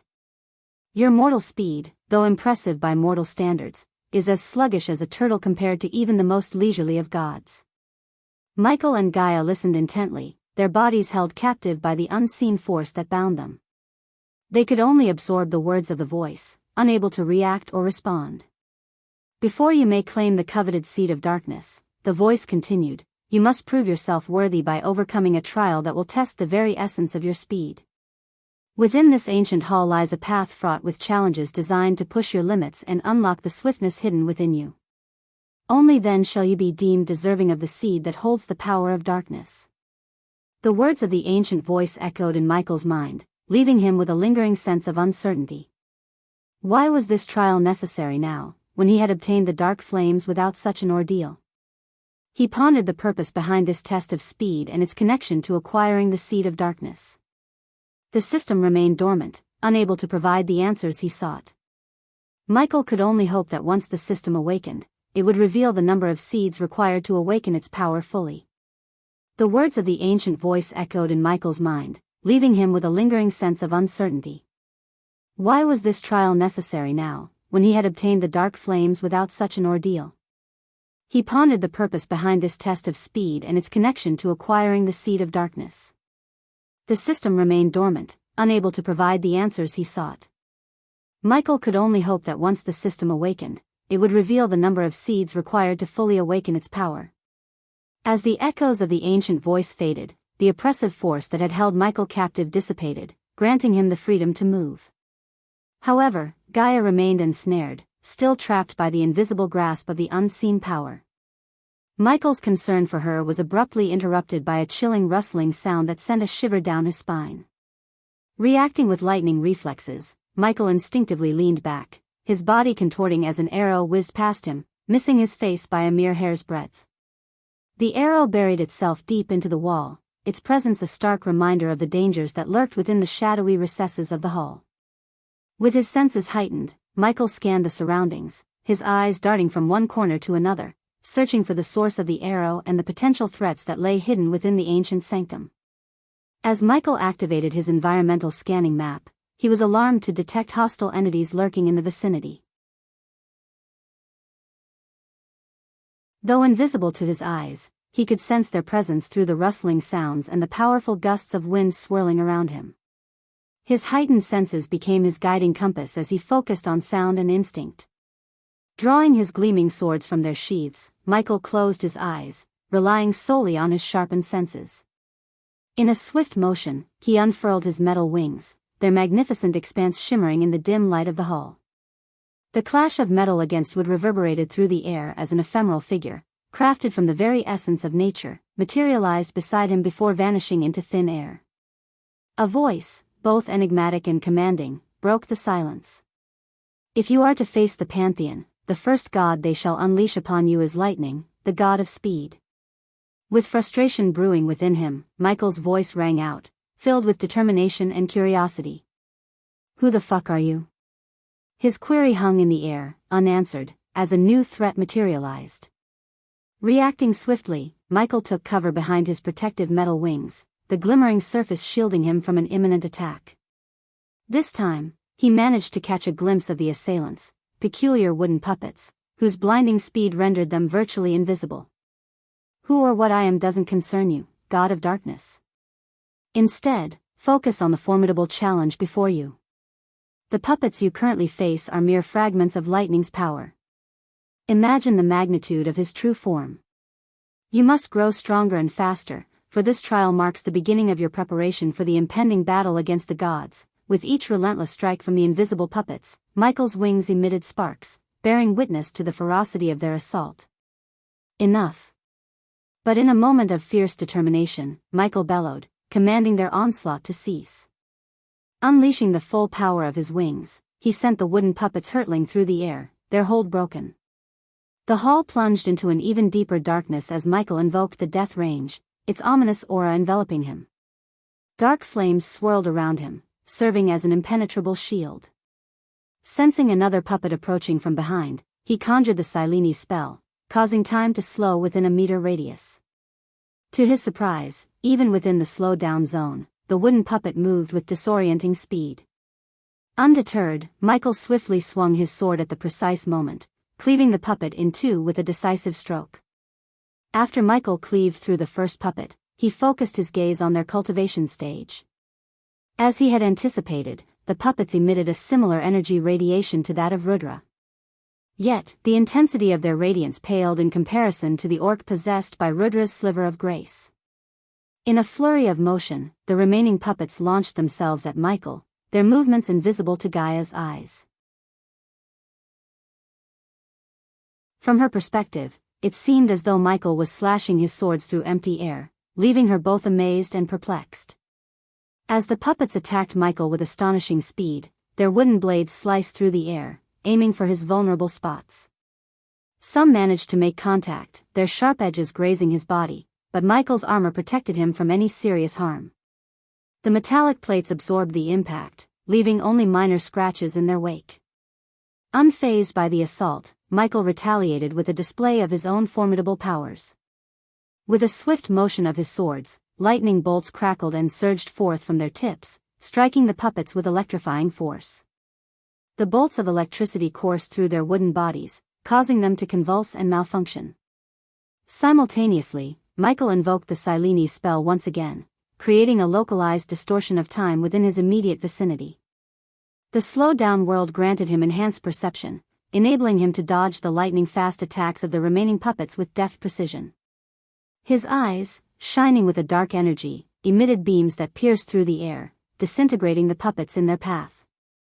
The destructive power of his gaze left trails of dissipating darkness, marking their annihilation. But Michael wasn't finished yet. Drawing upon his inner reservoirs of power, he conjured the Ring of Flames. Black-colored flames erupted from his outstretched hands, forming a fiery vortex that engulfed the area around him. Waves of scorching heat radiated outwards, disintegrating any remnants of the puppets that dared to approach. The battle raged on, an intricate dance between the god of darkness and the seemingly invincible puppets. Michael's movements were fluid and precise, his attacks calculated and devastating. With each passing moment, the puppets dwindled in numbers, their wooden bodies succumbing to the relentless onslaught. The air crackled with energy, illuminated by the flashes of lightning, while the echoes of clashing metal and the roar of flames reverberated throughout the ancient hall. As frustration swelled within Michael, he could no longer contain his pent-up emotions. His voice thundered through the hall, "I am sick of fighting these pointless battles." With a surge of power, he stomped the ground with such force that the very earth quivered beneath him. Cracks spread across the ground like a web, disrupting the puppets' stability and throwing them off balance. Seizing this golden opportunity, Michael propelled himself forward, his speed augmented by his determination. He sprinted towards the shimmering sliver of bright energy that hovered at the center of the hall. With outstretched hand, he reached out and clasped it tightly within his grasp. As his fingers closed around the pulsating sliver, a surge of energy coursed through Michael's body. It was as if he had tapped into a wellspring of power that resonated with his very essence. The radiance of the energy seeped into his being, empowering him with renewed strength and resolve. The puppets, momentarily stunned by the ground-shaking impact and their sudden loss of balance, struggled to regain their composure. But it was too late. Michael's swift and decisive action had secured the coveted sliver of energy, a crucial step towards his ultimate goal. The moment Michael touched the sliver of energy, he felt a gush of hot wave in his body. Soon, he heard the system's voice.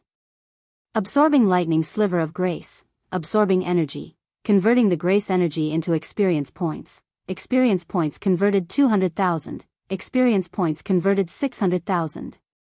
Congratulations to host Michael for leveling up. The current stage is half celestial stage level 3. The system absorbed the energy like crazy, and the more the system absorbed the energy from the sliver of grace, the weaker the puppets became and fell to their demise. Once all the puppets were fallen, the system talked to Michael once again. Congratulations to the host for acquiring another seed of darkness. The host now has 2 seeds of darkness and will be able to start the ascension to the next godhood level demigod. The system recommends the host step into the celestial stage before starting the ascent ion. What is this trial and what's the point of all this? Michael asked the system. An ally of your previous self created this trial.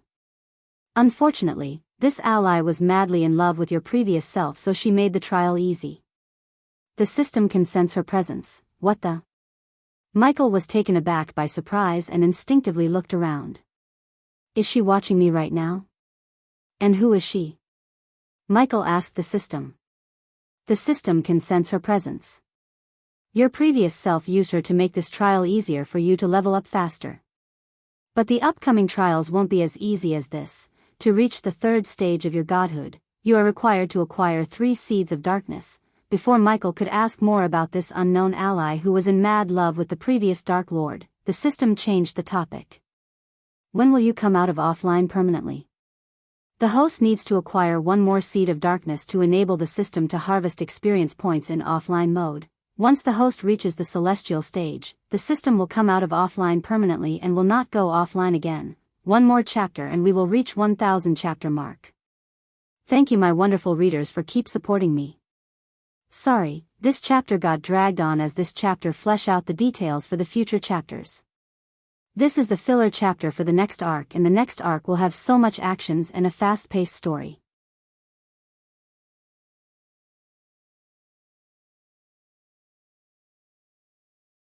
Chapter 1000, Infiltrating the Sky Hall. After harnessing the empowering energy of the sliver, Michael turned his attention to the system store. With his accumulated badass points, he swiftly purchased a special teleportation scroll and a potent rune to conceal Gaia's presence from the prying eyes of the fallen gods. The transaction depleted a significant portion of his hard-earned points, but he knew these items would be crucial for their upcoming missions. Gaia, fully aware of the importance of her role, prepared to depart from the inner sanctum. She clasped the rune in her hand, feeling its ancient power resonate within her. With a nod of determination, she stepped onto the designated teleportation circle, activating the scroll. A brilliant surge of energy engulfed her, and in an instant, she vanished from the hall before giving Michael a tender kiss on his lips. Stepping out of the hall, Michael found himself face to face with the black door he had melted earlier. To his surprise, the door opened on its own accord, allowing him to exit. As he emerged from the cave, his environmental scanning map alerted him to the presence of hostile entities in the vicinity. Reacting swiftly, Michael utilized his lightning dash ability, moving with incredible speed towards the cave opening. Once he reached the mouth of the cave, the Sky Hall soldiers who had been stationed at the outpost lay lifeless on the ground, their bodies riddled with bloody wounds. The devastating effects of the poison he had unleashed upon them were evident. The sight of the fallen soldiers left the surviving Sky Hall soldiers in a state of terror and shock. They gazed upon the grim scene, their faces etched with a mix of fear and disbelief. Michael's poison had taken its toll, and the soldiers lay motionless, their life forces drained away. The air hung heavy with the stench of blood, and a haunting silence enveloped the area. The Sky Hall soldiers stood frozen in shock and disbelief as they beheld the lifeless bodies of their fallen comrades. They gathered around, their faces filled with a mix of horror and confusion. One soldier exclaimed, "What happened here? How did they all die?" Another soldier knelt down beside a fallen comrade, examining the gruesome wounds on his body. "Look at this," he said, his voice trembling with disbelief. "There are no signs of a fight. It's like they were struck down without even raising a sword." A third soldier joined the examination, his eyes widening with realization. "Wait, these wounds, they look like the effects of poison," he said, his voice hushed. "But how? Who could have done this?" The soldiers exchanged worried glances, their minds racing to piece together the puzzle before them. One soldier spoke up, his voice laced with urgency. "We need to alert the Sky Hall elders immediately. Something sinister has happened here, and we must seek their counsel." Nods of agreement rippled through the group as they realized the gravity of the situation. They had stumbled upon a deadly trap, their comrades falling victim to an unseen enemy. Fear and confusion gripped their hearts as they prepared to carry the news to the elders, hoping to unravel the mystery of their fallen brethren and discover the true nature of the threat that lurked in the shadows. Michael concealed himself in the shadowy depths of the cave, his eyes fixed on the group of Sky Hall soldiers. Curiosity gripped him as he wondered about how they came here and how they intended to return to their fortress in the sky. A soldier's gaze scanned the area, briefly falling upon the mouth of the cave. Michael swiftly ducked behind a stack of crates, blending seamlessly with the darkness. The thought of effortlessly dispatching these soldiers crossed his mind, but he resisted the temptation. Instead, he desired to uncover their method of returning to the Sky Hall. If they possessed a portal or means of transport, it could provide him with a valuable opportunity to infiltrate the heart of the enemy. With caution and patience, Michael observed their movements, eagerly anticipating a glimpse of their plans. Hidden in the shadows, he remained vigilant, his mind focused on unraveling the secrets that lay before him. Silently, Michael maneuvered through the outpost, utilizing the various objects scattered throughout to conceal himself from the vigilant Sky Hall soldiers. He expertly slipped behind tents, carefully sidestepped boxes, and found refuge amidst the dummies, tables, and chairs. With each movement, he blended seamlessly into his surroundings, becoming one with the shadows. Hidden behind a stack of crates, Michael listened intently to the soldiers as they continued to examine the lifeless bodies of their fallen comrades. The sight of purple veins, blood seeping from eyes, nose, and ears sent shivers down their spines. What manner of death is this? It's gruesome and painful, one soldier growled, his voice filled with anger. Indeed, this is no honorable death. It reeks of foul play, another soldier spat, voicing his disgust. Amidst their murmurs and expressions of dismay, some soldiers raised their voices, urging their comrades to stay vigilant, aware that the killer may still be lurking in their midst. Keep your guard up. The perpetrator may be among us. Stay alert, a soldier shouted, his tone laced with urgency. Meanwhile, a group of soldiers was ordered to venture into the cave for further investigation. Their voices resonated through the air as they strategized their next move. Go, see what lies within the cave. We must uncover the truth, one soldier commanded, determination evident in his voice. The rest of us will make our way back to the Sky Hall and inform the elders of this atrocity. Their footsteps echoed as they departed, leaving Michael with a valuable window of opportunity. He silently observed their departure, noting their destination and their purpose. With this newfound knowledge, he formulated his own plan, his mind focused on the ultimate goal of infiltrating the Sky Hall and uncovering the mysteries that awaited him there. With unwavering determination, Michael fixated his gaze on the group of soldiers who were bound for the Sky Hall. He knew that shadowing them would be his best chance to penetrate deeper into enemy territory. As they began their march, Michael melded into the darkness, becoming a mere specter among the shadows. Moving with the grace of a predator, Michael skillfully navigated the outpost, his steps almost imperceptible as he avoided the gazes of the remaining soldiers. He hugged the walls, slipping behind tents and crates, always mindful of staying out of sight. His heart pounded in his chest, the adrenaline surging through his veins as he inched closer to his quarry. Every so often, he caught a glimpse of the soldiers he was tailing. Their voices murmured among themselves, discussing their mission and the urgency to report the grim discovery they had made. Michael stayed just far enough behind to remain undetected, his stealth a testament to his honed skills. The tension in the air was palpable as Michael maneuvered through the treacherous terrain, silently praying that the soldiers wouldn't glance back and catch a glimpse of his presence. He relied on his instincts, slipping into the darkest corners, blending seamlessly with the obscurity. The outpost seemed to hold its breath as Michael shadowed his targets, his movements choreographed with precision and caution. As Michael trailed the trio of Sky Hall soldiers, they came across a small cabin in the distance. Coming to a stop, they glanced back, suspicious of any followers. Sensing their scrutiny, Michael swiftly maneuvered under a nearby table, inadvertently knocking a wooden cup. Acting with lightning reflexes, he managed to catch the cup before it hit the ground and made a noise. Meanwhile, the soldiers scanned their surroundings before resuming their path towards the cabin. Seizing the opportunity, Michael emerged from beneath the table and hastened forward. Approaching the cabin's entrance, Michael positioned himself outside and discreetly eavesdropped on the soldiers' conversation. "He won't be pleased with this," remarked one soldier from inside. "I still think we should return after uncovering the source of these killings.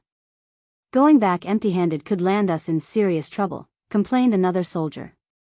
As he listened intently, Michael retrieved his trusty 8-legged spider, and discreetly sent it into the cabin through a narrow crack beneath the door. Observing the scene through the spider's camera feed, Michael caught sight of the 3 soldiers within the cabin. "No way. We have to inform him immediately. Let's activate the portal," insisted the brown-haired Sky Hall soldier. With mere seconds, or at best a minute, to make a decision, Michael weighed his options carefully. Killing the 3 soldiers might sever his only chance of reaching the Sky Hall. Until now, he had been clueless about the actual location of the Sky Hall headquarters, and he lacked the necessary power. However, things had changed, and he now possessed the strength and perhaps an opportunity to enter the heart of the enemy. Yet, if he wasted time without eliminating the soldiers, they could vanish from his sight, leaving him in the dark. Michael had only a few precious seconds to uncover their plan for reaching the Sky Hall. Fortunately, Luck was on his side as he witnessed one of the Skyhall soldiers retrieve a silver coin from his pocket. The copper coin bore a striking resemblance to the one he had taken from Jacobus' brother. Read chapter 838 to refresh your memories about this copper coin. Michael observed a rune on the wooden cabin wall, resembling a swirling vortex, before the soldier. Though he wasn't a rune master, his experience with Elidar had granted him some knowledge. It seemed that the coin needed to be placed on the rune to activate a portal, the probable means of teleportation. However, the predicament lay in the fact that if the soldiers placed the coin on the rune, they would be whisked away, leaving Michael with no means of reaching the Skyhall. To prevent this, he swiftly cast the Sileni spell, causing time to slow down within a confined bubble encompassing him and the soldiers. With the soldiers frozen in time, Michael sprang into action.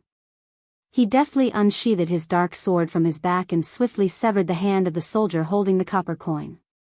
The slowed time prevented blood from spraying or the soldier's scream from escaping his lips. Michael then swung his sword again, beheading the soldier, while simultaneously releasing a bolt of lightning from his outstretched finger, piercing the skull of the second soldier. With a swift motion, he cleaved the third soldier in half with his sword. As the third soldier perished, time resumed its normal flow, revealing the brutal aftermath in real time. Blood sprayed from the severed hand and neck of the first soldier while his decapitated head flew through the air. The second soldier fell lifeless, a small wisp of smoke rising from the center of his forehead, indicating where the lightning bolt had struck.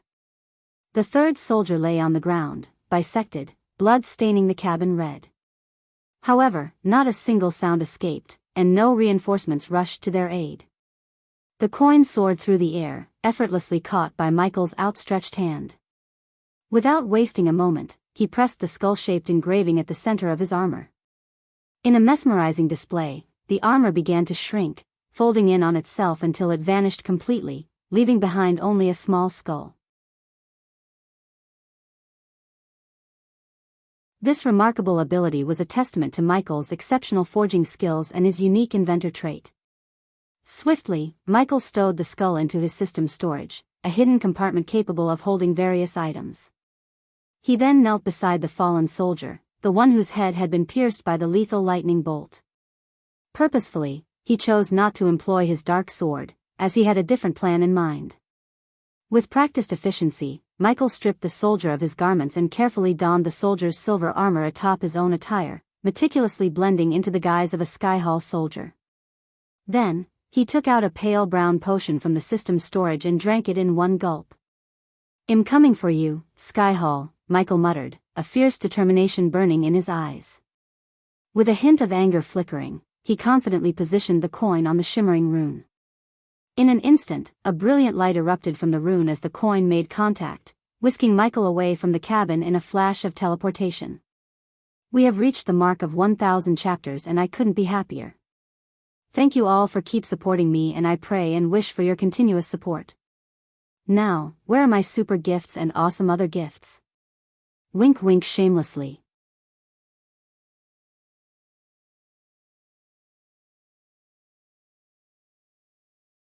Chapter 1001, Infiltrating the Skyhall 2. In an instant, Michael found himself standing in a vast hall that made him feel incredibly small. The sheer size of the hall was awe-inspiring, with a towering ceiling that could easily accommodate a 10-story building. As he entered the Skyhall, Michael noticed that the potion he had consumed had caused his beard to grow thick and bushy, and his hair had lengthened into flowing black locks. Although venturing into the heart of the enemy without any prior knowledge was undeniably risky, Michael saw it as a golden opportunity to gather valuable information and, if he was fortunate, disrupt their operations from within. Gathering his wits, Michael began to walk with purpose, attempting to blend in as if he belonged there. His destination was the sole door located at the far end of the expansive hall. To his surprise, there were no soldiers present in this immense space. However, his curiosity was swiftly satisfied when a group of soldiers materialized out of thin air, utilizing the power of teleportation. This group consisted of 5 soldiers, burdened with an intriguing ancient coffin. The coffin itself had an unmistakable air of antiquity, adorned with intricate runes etched in an unknown language. Weathered cracks marred its surface, and a layer of mud clung to its exterior. Demon body, Michael whispered to himself, recalling the memories of Sky Hall angels unearthing caskets containing demons' remains and transporting them to this very place. Now, he had confirmation that this was the destination for those eerie coffins. As the group of soldiers carried the heavy coffin, Michael observed them closely. Their entire bodies were covered in gleaming silver armor, with only narrow eye openings in their helmets, preventing Michael from seeing their faces. "Hey you," one of the soldiers suddenly called out, his gaze fixed on Michael. "Come here," the soldier ordered, prompting Michael to swiftly comply. "Give us a hand." "This thing is ridiculously heavy," the soldier requested, and Michael inwardly sighed with relief. Nodding in agreement, Michael positioned himself at the back of the coffin and grasped it firmly. To his surprise, the coffin proved to be exceptionally weighty, confirming why these fusion stage soldiers required additional assistance. Unbeknownst to them, Michael intentionally concealed his true cultivation stage, disguising himself as a mere soul-refining stage soldier. It was crucial to maintain his cover, as revealing his half-celestial stage power would immediately expose his true identity. Even though the coffin was light as a feather to Michael's immense strength, he purposely pretended to struggle, exerting effort as if it were a formidable task. He lifted the coffin alongside the others, maintaining the facade. "Theta M, which outpost were you stationed at?" one of the armored soldiers inquired, curious about Michael's assignment. "I was stationed at the outpost in Idenese," Michael replied, listening attentively as the armored soldiers let out sighs of envy. "Damn lucky bastard. We were out there in demons' graves, tirelessly digging for these cursed things," another soldier grumbled, revealing their arduous duty. "Not so lucky, I'm afraid. Before our rotation, someone mercilessly killed the soldiers who were stationed there. I was on my way to inform the elders," Michael lied convincingly, portraying a loyal soldier deeply affected by the shocking incident. "What? Why didn't you mention it earlier?" one of the armored soldiers exclaimed, clearly taken aback by the revelation. "All right, the toxic removal room is just over there. Once we place this coffin there, you can go and inform the elders," another soldier instructed, pointing towards their destination. Internally, Michael despised this risky plan. He had no knowledge of the layout or security measures in this place, making it a leap of faith. He relied solely on his adaptability and the teleportation scroll safely stored in his system storage, serving as a potential means of escape if things took a turn for the worse. This was the first time Michael had ventured into such perilous territory, fully aware of the stakes involved. Michael nodded in acknowledgement, observing the soldiers hasten their steps. As they reached the door, it automatically slid open, revealing a sprawling corridor lined with numerous rooms on both sides. Stepping out, Michael found himself amidst a bustling scene. Soldiers of various races, adorned in diverse armors, moved with purpose through the corridor, entering and exiting rooms with remarkable precision.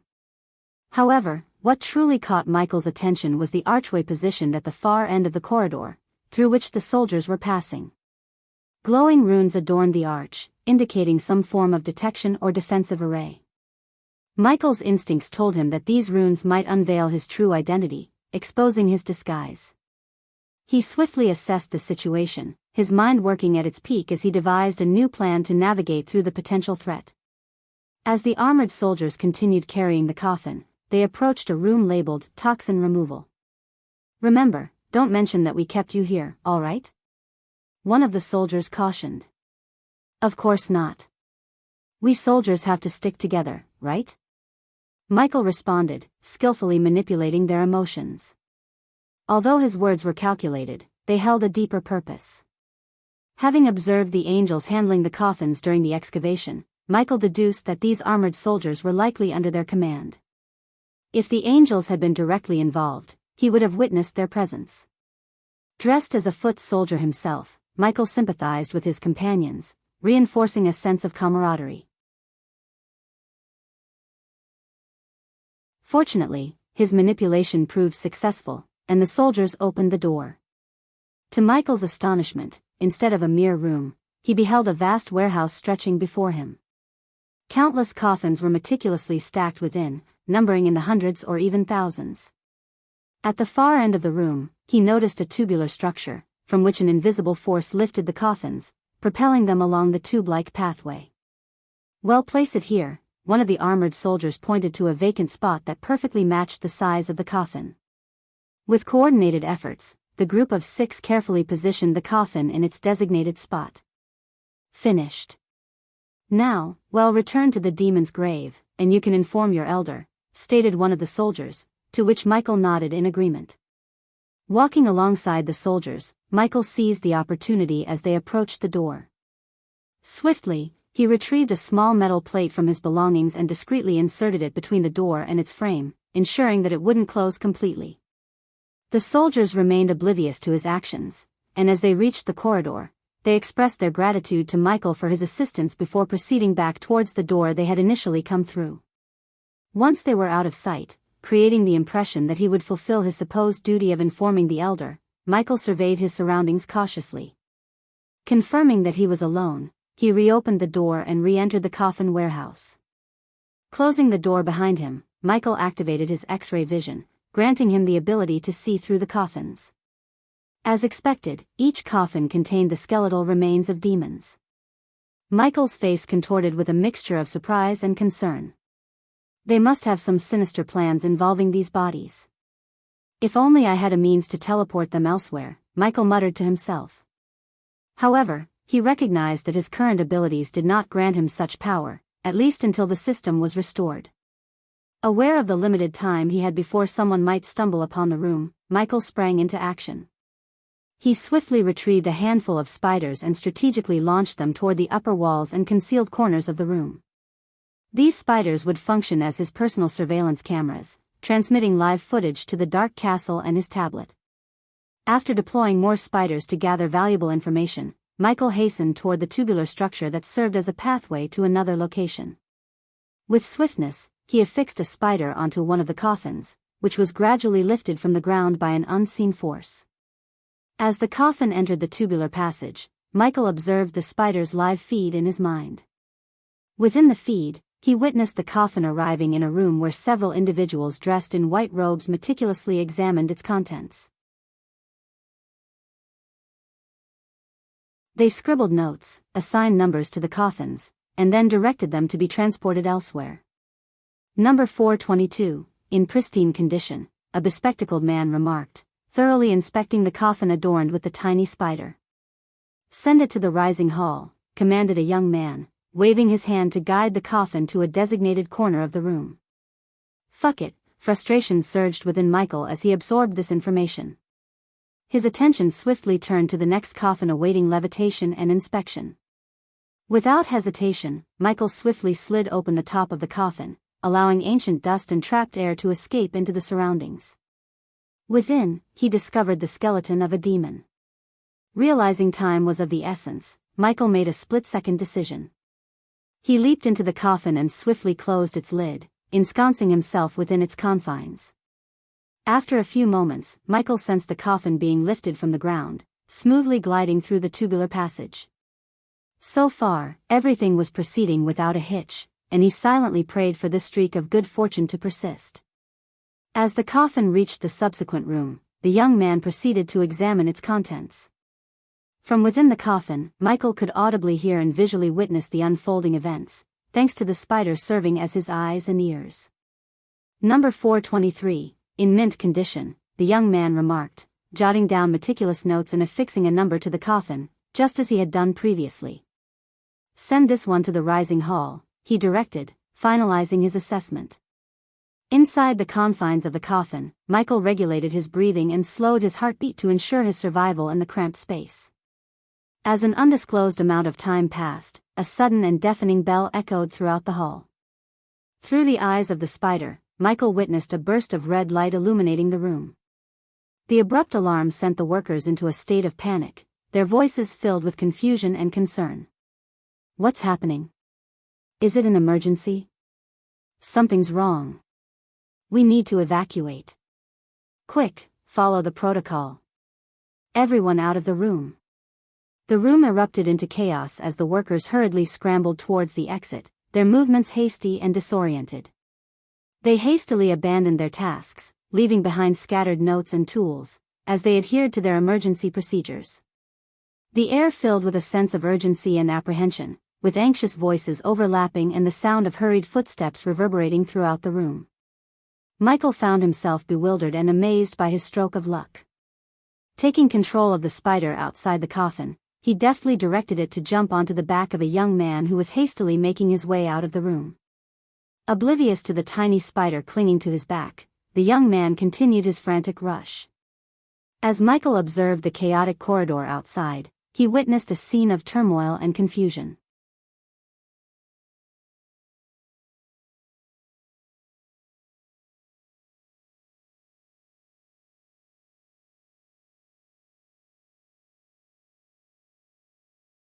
The impact sent a jolt of force rippling through Michael's body, pushing him back several steps.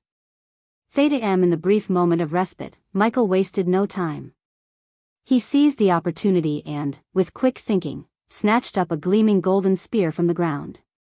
Infusing his own energy into the weapon, he hurled it toward Noah. However, Noah responded with another surge of white lightning.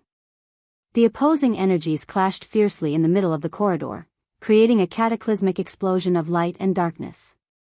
The sheer intensity of the collision reverberated through the air, shaking the very foundation of the hallway.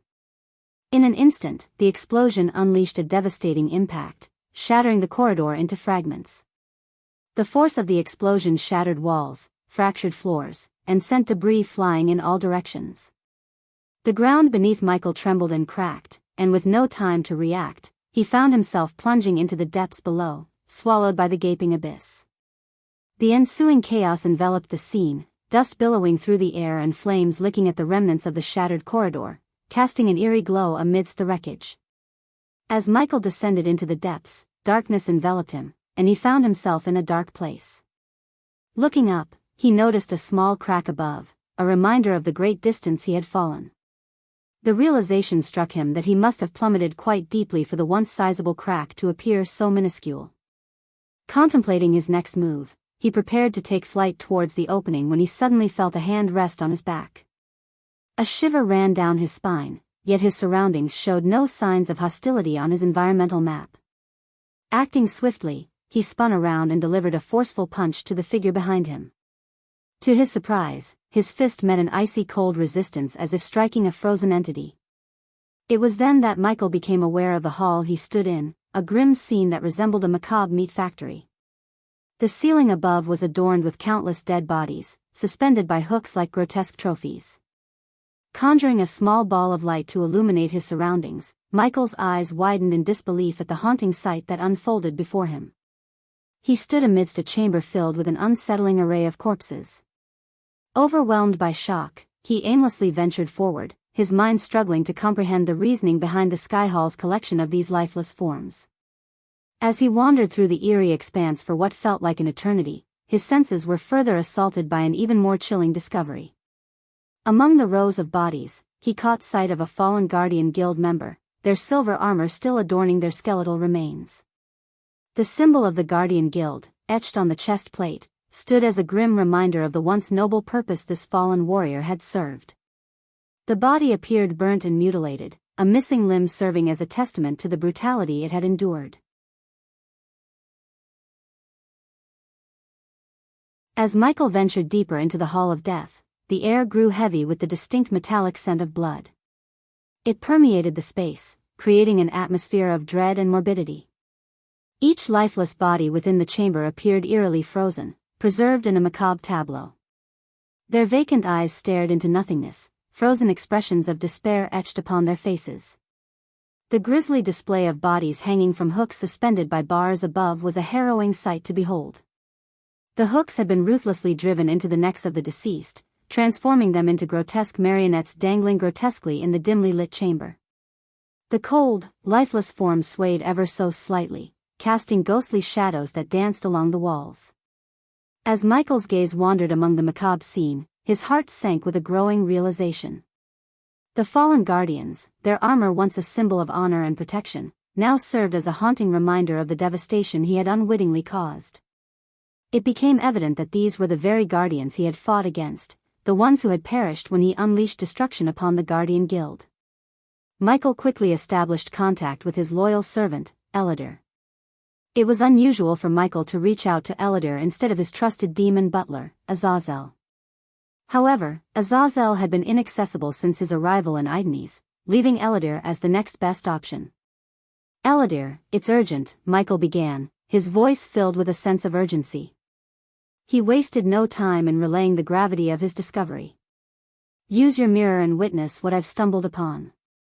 With the spider on his neck capturing every detail, Michael transmitted the live feed to Elodor's mirror, ensuring that his loyal servant could witness the shocking scene. Elodor took a moment to process the incoming stream, and as the images unfolded before his eyes, a gasp of disbelief escaped his lips. The sheer horror of what he was witnessing rendered him momentarily speechless. He couldn't fathom the depths of the atrocities that lay within the Sky Hall. "My lord. Where are you?" Elodor's voice trembled, his shock palpable even through the communication device. "Sky Hall," Michael replied, his tone revealing the weight of the situation. The silence that followed spoke volumes, as Elodor's mind grappled with the magnitude of the revelation. Time was of the essence, and Michael knew it. "We don't have much time for discussion," he declared in a resolute tone. "Record everything I see." Concern for his master's safety welled up within Elodor. "My lord, you must escape that place. The dangers are unknown, and we lack knowledge of the layout and security measures in the Sky Hall," he urged, his primary concern focused on Michael's well-being. But Michael's determination remained unyielding. "No. This is a rare opportunity to infiltrate the Sky Hall. Something sinister is unfolding within its walls."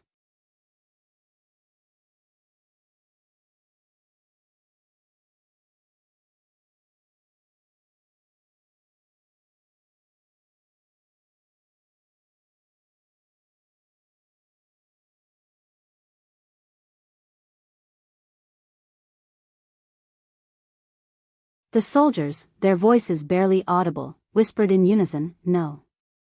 A devilish chuckle escaped the elder's lips as he continued to circle the soldiers, his presence oozing malevolence. "Then what was the point of leaving your post?" he hissed, relishing in their fear and despair. The soldiers shivered uncontrollably, their faces pale as the elder's relentless circling intensified. Every move he made, every word he spoke, exuded a sense of darkness and wickedness.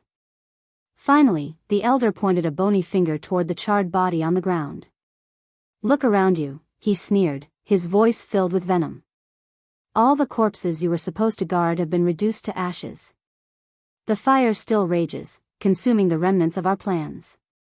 And in that moment, the soldiers could feel the weight of their failure crushing them, as the elder reveled in their despair, a true embodiment of malevolence and darkness. The elder abruptly ceased his circling, standing directly in front of the squadron leader, a man with fiery red hair at the fusion stage of cultivation. With an eerie gentleness, the elder cupped the leader's head in his pale, bony hands, a twisted smile creeping across his face. "Tell me," he whispered, his voice dripping with sadistic delight, "what should be the punishment for failing in your duty?" The soldiers trembled in fear, their eyes widened with horror, as the elder's touch lingered on the squadron leader's face, his fingers caressing the man's features. It was a hauntingly intimate gesture, sending shivers down their spines. And then, in a sudden, shocking moment, the elder's teeth plunged into the squadron leader's exposed neck. Blood sprayed forth, painting the air crimson as the elder greedily sucked the life force from the leader's veins. The squadron leader writhed in agony, his desperate struggles proving futile against the elder's insidious grip. Michael, watching the macabre scene unfold with a frown on his face, observed the elder's true nature. It was clear to him now, this sinister elder was a vampire, and his instincts had been right all along. But for now, Michael remained hidden on the ceiling, watching the elder indulge in his dark feast, his mind focused on his mission and the greater threat that awaited within the depths of the Sky Hall. As the elder continued to drink the lifeblood of the squadron leader, a sudden burst of light erupted throughout the hall. Runes inscribed on the walls and floor ignited, their ethereal glow casting an eerie illumination.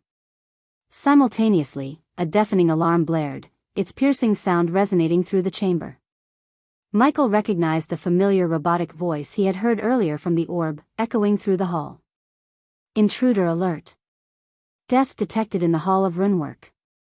Dispatching soldiers for immediate investigation, the voice declared. Slowly, the elder lifted his head, revealing a face drenched in the blood he had consumed from the squadron leader. His teeth were stained crimson, a chilling smile forming on his twisted lips. "Ah, it is I, Elder Deathhead, who snuffed out a life," he declared, his voice dripping with sinister satisfaction. The voice recognition confirms Elder Deathhead's identity. "The alarm will be deactivated shortly," the robotic voice announced, its tone devoid of emotion. Elder Deathhead's twisted smile widened, his eyes gleaming with malevolence. He relished the chaos he had caused and reveled in the fear that permeated the air. The soldiers, trembling in fear, watched as their squadron leader's lifeless body slumped to the ground, blood pooling around it. As the voice announced the imminent deactivation of the alarm, the runes around the hall slowly dimmed, returning the chamber to its previous darkness. The oppressive silence hung heavy, broken only by the echoes of the alarm fading into oblivion. The soldiers stood frozen, their gaze fixed on Elder Deathhead, their minds paralyzed by fear. A sly smile curled on Michael's lips as he absorbed the crucial information he had just learned. The defense mechanisms of the Sky Hall were intricately connected, and the runes had a way of sensing when a life was extinguished, triggering an alert.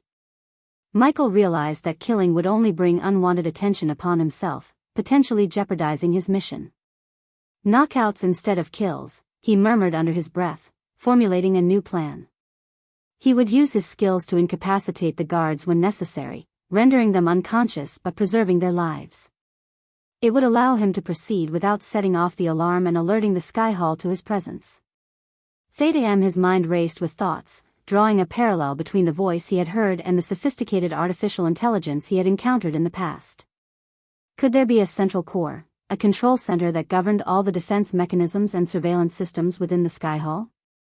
"Perhaps there's a core," he speculated, his eyes narrowing with determination. If he could locate and neutralize that central control, he might gain the upper hand and disrupt the Sky Hall's operations even further. But first, he needed to navigate through the treacherous halls and encounter more clues that would lead him to this elusive core. With newfound resolve, Michael ventured deeper into the heart of the Sky Hall, his mind buzzing with strategies and possibilities. He knew that his mission had just become even more complex, but he was determined to uncover the truth and put an end to the sinister plans that unfolded within those walls. Slowly, Elder Deathhead slowly rose from his crouched position, a twisted smile stretching across his face as he surveyed the remaining members of the squadron. Their leader's body now appeared shriveled and mummified, a ghastly sight that sent shivers down their spines. The elder's cold gaze fixed upon the terrified soldiers, his eyes gleaming with a wicked delight.